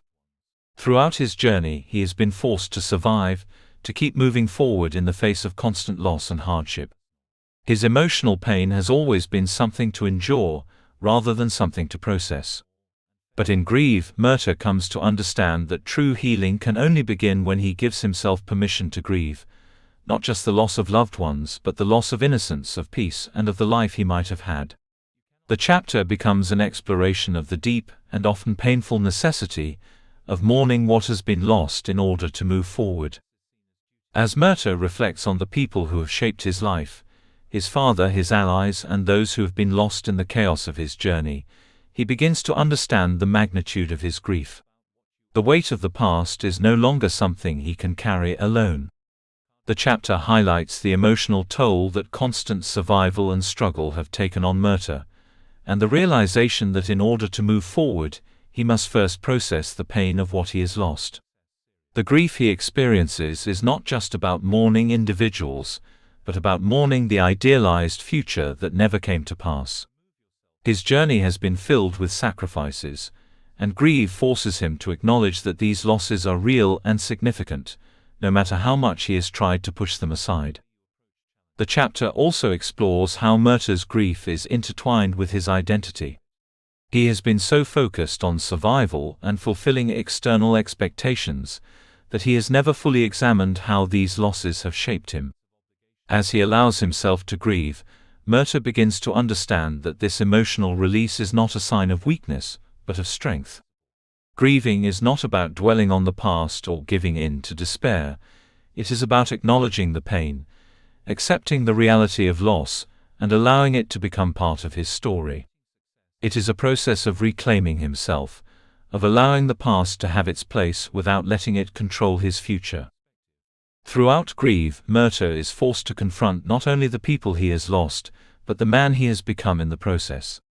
The grief is not just about mourning others, it is also about mourning the person he has been forced to be. As he grieves, Murtagh begins to understand that he has been living a life shaped by external forces and internal fears, and in this chapter he starts the difficult work of redefining himself. The grief becomes a catalyst for change, a chance for Murtagh to shed the layers of his past and begin to heal the wounds that have defined him for so long. By the end of the chapter, Murtagh is left with a renewed sense of clarity. The act of grieving, though painful, has given him the emotional space to move forward. He is no longer burdened by the weight of unprocessed grief. Instead, he carries it as part of his journey. The chapter ends with Murtagh understanding that grief is not something to be feared or avoided. It is a natural part of life, one that allows him to grow and heal. With this understanding, Murtagh is ready to face whatever challenges lie ahead, armed with the knowledge that he has the strength to grieve and in doing so find the strength to move on. Part 4 OTH Aurum. Chapter 47 Creatures of the Dark. Creatures of the Dark ushers Murtagh into a place where the boundary between the known and the unknown becomes even more tenuous. In this chapter, Murtagh is forced to face not only the literal creatures that dwell in the shadows of the world, but also the metaphorical creatures that lurk within his own mind, his fears, insecurities, and the unresolved parts of his past that continue to haunt him. The creatures of the dark are not just external threats, they represent the darkness within him, the parts of himself he has long feared confronting. The chapter begins with Murtagh navigating an environment that feels alien and hostile, a place where danger is not easily seen but always present. As he moves through the darkness, the world around him becomes distorted, shaped by his growing sense of uncertainty and fear. These creatures, both literal and figurative, embody the forces that have shaped his life, the fear of his father's legacy, the terror of being consumed by the very darkness he's fought against, and the emotional scars he has carried with him since childhood. The creatures that inhabit the dark places in his world are manifestations of the trauma and guilt that continue to follow him, threatening to consume him if he allows them to. As Murtagh faces these external threats, he also begins to understand that the creatures of the dark are not only something he must fight, but something he must learn to control. He realizes that the true battle is not about eliminating the darkness from his life, but about learning to live with it and use it as a source of strength. The creatures of the dark are not simply enemies to be vanquished, they are part of the world, part of who he is and must be confronted, not avoided. In this way, the chapter becomes a test of Murtagh's resilience and his ability to accept the complexities of his own nature. Throughout Creatures of the Dark, Murtagh's internal struggle grows more intense as he is pushed to face the parts of himself that he has long denied. The creatures in the darkness are a reflection of his fears, but also of the potential for transformation. If he can learn to confront them rather than running from them, Murtagh begins to see that the darkness does not have to consume him. It can be harnessed, integrated, and used as a tool for growth. The creatures, once terrifying and insurmountable, begin to lose their power as Murtagh understands that his greatest enemy has always been his own fear of the unknown. The chapter also explores the theme of facing one's own demons. The creatures in the dark are symbolic of the past that Murtagh has been running from, the legacy of his father, the shame of his actions, and the unresolved guilt that has shaped much of his life. In this chapter, Murtagh is forced to recognize that these creatures are not just external forces, but are deeply tied to the internal struggles he has been avoiding. By confronting them, he takes the first step toward healing, towards accepting all parts of himself, both light and dark. By the end of Creatures of the Dark, Murtagh emerges from the experience with a new understanding of his own fears. The darkness, though still present, no longer holds the same power over him. He has faced the creatures that once haunted him, and in doing so he has learned to control his own response to them. The chapter closes with Murtagh standing at the threshold of a new stage in his journey, one where he is no longer controlled by his fear, but where he can embrace the dark and light within himself as parts of the whole. Chapter 48 – Freedom from Misery. Murtagh's journey reaches a point of profound transformation in Freedom from Misery, a chapter that explores the emotional and psychological liberation he has long sought but never fully attained. In this pivotal chapter, Murtagh begins to confront the weight of the suffering and pain that has defined much of his life, and the chapter becomes a powerful exploration of what it means to free oneself from the burdens of misery, guilt, and the shackles of a past that has haunted him for so long. The chapter opens with Murtagh facing the overwhelming realization that misery has been a constant companion throughout his journey, one that he has accepted without question. Whether it was the trauma of his childhood, the legacy of his father, or the choices he has made along the way, Murtagh has lived a life marked by suffering. This misery has defined him, shaping his perceptions, his relationships, and his sense of self. But now, for the first time, Murtagh begins to understand that his suffering is not a fate he must continue to endure. He has the power to choose freedom, to free himself from the weight of misery, and to start defining his life on his own terms. As Murtagh begins to explore the possibility of freedom, he must confront the internal barriers that have kept him tethered to his pain.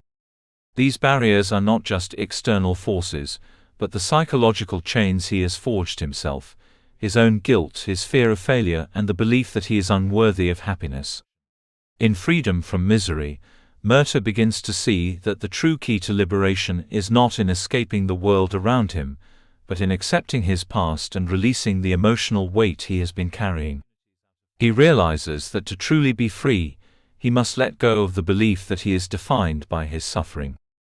The chapter delves deeply into Murtagh's internal process of releasing the negative emotions that have ruled his life.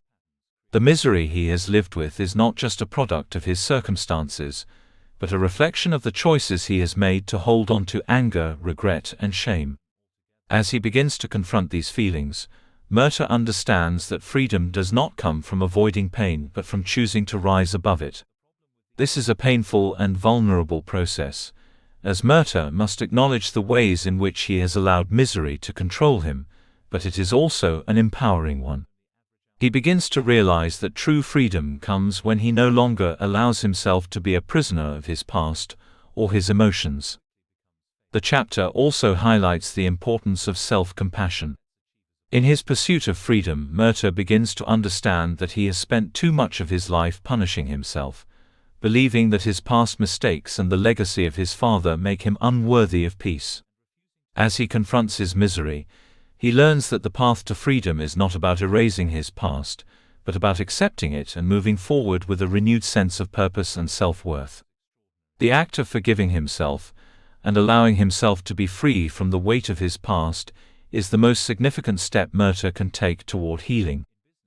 By the end of Freedom from Misery, Murtagh begins to feel a sense of lightness that has eluded him for much of his life.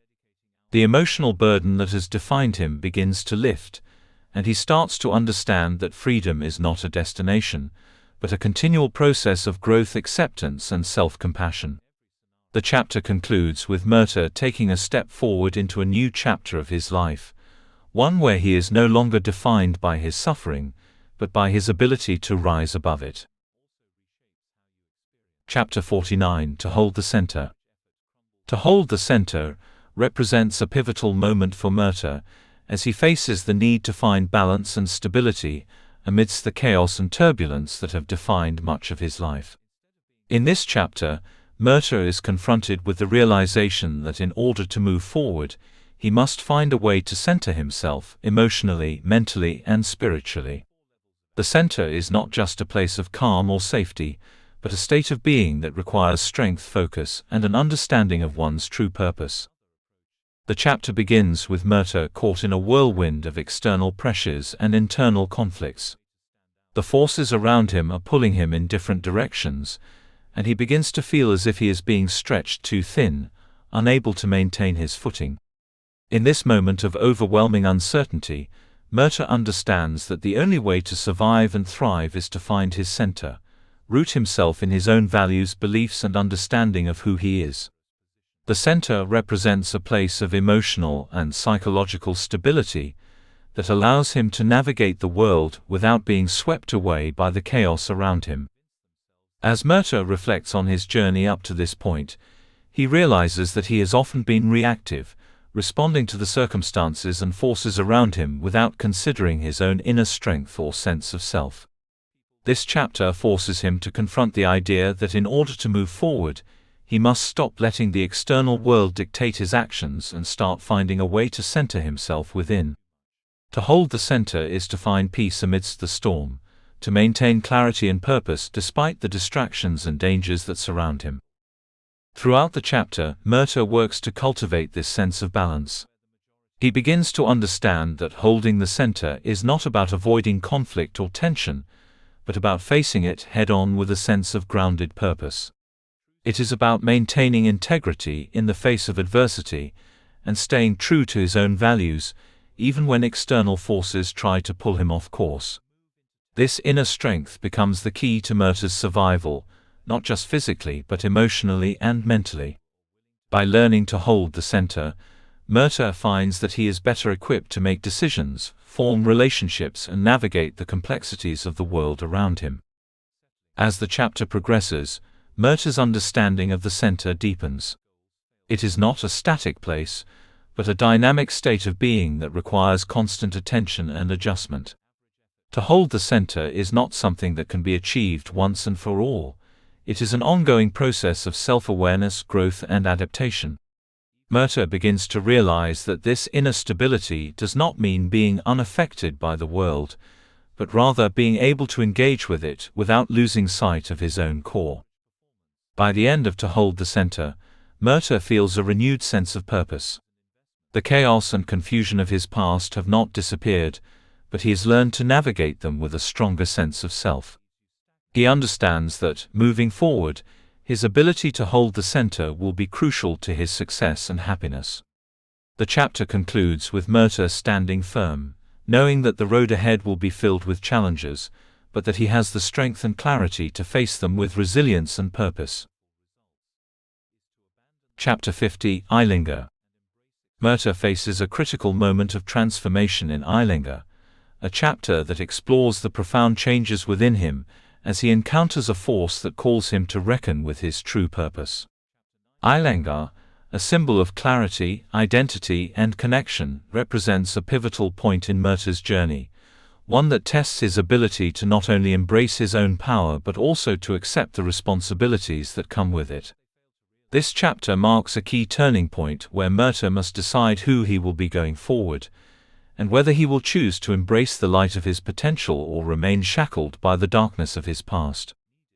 The chapter begins with Murtagh standing at the threshold of a new challenge, one that forces him to confront his own beliefs about himself and the world around him. Eilinger, which holds significant spiritual and symbolic meaning, becomes a guiding force, providing Murtagh with an opportunity to tap into a deeper sense of purpose. This force is not merely external, it resides within Murtagh, as the chapter reveals that Eilinger is a reflection of the strength and light he has within himself, a reminder of the potential for growth and change. For Murtagh, Eilinger becomes an awakening, a call to step into his own power and shape his future. As Murtagh navigates the challenges of this chapter, he begins to understand that Eilinger represents not only a path to redemption, but also a way to break free from the limitations imposed upon him. His past mistakes, the weight of his legacy, and the expectations placed on him have held him back for so long. But Eilinga represents the possibility of liberation from these constraints. It becomes clear that Murtagh has a choice: to stay within the confines of the darkness he's known, or to break through and embrace a future that is defined by his own actions and decisions. Throughout the chapter, Murtagh wrestles with the fear of failure, the shadow of his past, and the uncertainty of the future. The notion of Eilinga is a challenge for him. Can he truly step into this power without becoming consumed by it? But through his experiences and reflections, Murtagh starts to understand that this power does not require him to be flawless. Rather, it calls him to be authentic, to accept the full scope of his journey, the triumphs and failures alike, and move forward with purpose. Eilinga also forces Murtagh to examine his connections with others. It is not just about power for the sake of control, but about the responsibility that comes with it. Murtagh realizes that in order to fulfill his potential, he must find a balance between his independence and his ability to connect with those around him. The journey toward Eilinga is not one of isolation but of connection, first with himself, and then with others who share the same aspirations and struggles. By the end of Eilinga, Murtagh finds a renewed sense of purpose. He has come to understand that true strength is not about domination, but about inner peace and alignment with one's values. Eilinga is not a distant ideal, but something Murtagh can carry within himself, guiding his choices and actions as he moves forward. The chapter ends with Murtagh standing firm in the knowledge that he is ready to embrace this new path, one where he can finally break free from his past and define himself by his own terms, empowered by the strength of Eilinga. Part 5: Reunion. Chapter 51: Acceptance.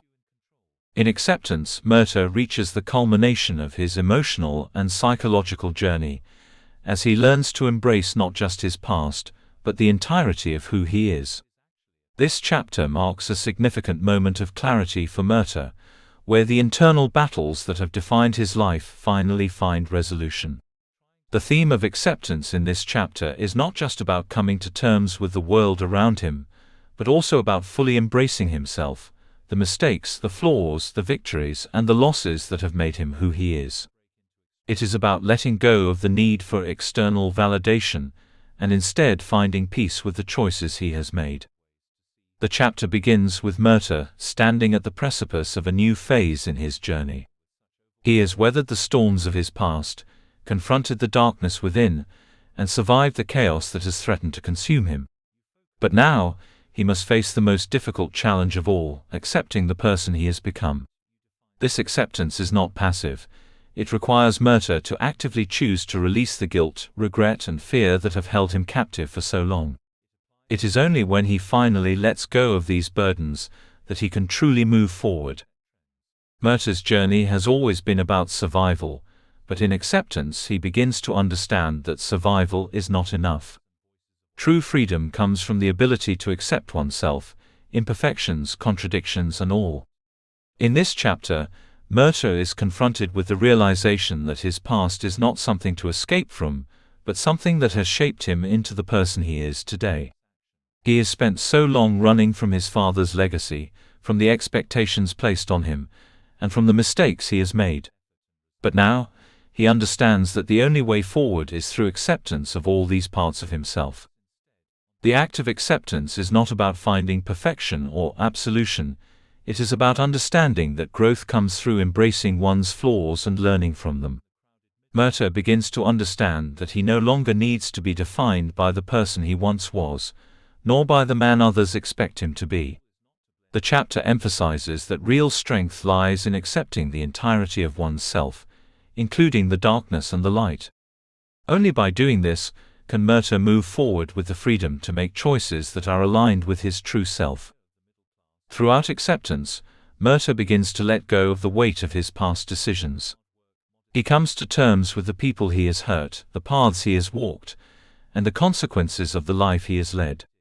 But rather than being overwhelmed by regret, he finds a new sense of peace in this acceptance. The chapter is a turning point where Murtagh understands that acceptance is not a resignation, but a form of empowerment. It allows him to free himself from the chains of guilt and fear that have shaped so much of his life. By accepting the man he is, Murtagh finds the strength to carve a new path forward, one that is defined by his own choices, not by the burdens of the past. As the chapter closes, Murtagh stands ready to face the future with a new sense of self-awareness and peace. The internal struggle that has defined much of his journey has come to an end, and Murtagh is no longer burdened by the weight of his past mistakes. He understands that the journey ahead will not be without challenges, but he is now equipped to face them with the strength of acceptance. This chapter marks a moment of profound personal growth for Murtagh, as he finally understands that true freedom lies in embracing who he is, flaws and all. Conclusion. Murtagh's journey, as explored through each chapter, is a deeply transformative one that takes him from a man shaped by the forces of his past, dominated by his father's legacy and his own struggles with identity, to a man who learns to embrace both his flaws and his potential. The evolution of Murtagh's character is not one of simple redemption or survival, but of self-acceptance, and the complex, often painful process of confronting his own fears, regrets and desires. His path is filled with moments of internal strife, external conflict and personal revelations, and it is through these challenges that Murtagh ultimately learns that true strength lies not in perfection or control, but in the ability to understand, accept and integrate the various facets of his identity. At the heart of this journey is Murtagh's ability to confront the creatures within, the fears, guilt and doubts that have long haunted him, and transform them into sources of growth rather than sources of torment. Whether battling the external forces that threaten him or the internal conflicts that plague his mind, Murtagh is constantly learning how to wield his personal power not through dominance or violence, but through understanding and reconciliation. This shift is not just a moral lesson for Murtagh, but a realization that the emotional scars and mistakes of his past do not define him. Instead, it is the choices he makes moving forward that will determine his future. The chapter Acceptance serves as the culmination of this internal struggle, as Murtagh finally acknowledges that the path to freedom is not through escaping his past or avoiding his flaws, but through accepting them. This acceptance allows Murtagh to find peace with who he is, to release the weight of past regrets, and to move forward without being chained by his previous decisions. It is through this acceptance that Murtagh comes to embody a new form of strength, one that is rooted not in the avoidance of pain, but in the willingness to face it head-on and to learn from it. Murtagh's story is one of profound transformation. Each challenge he faces, each internal conflict he overcomes, brings him closer to understanding that his true power lies not in control or perfection, but in embracing his full humanity. His journey is a reminder that growth is not linear, and that healing often comes through the difficult process of confronting the very things that cause us the most pain.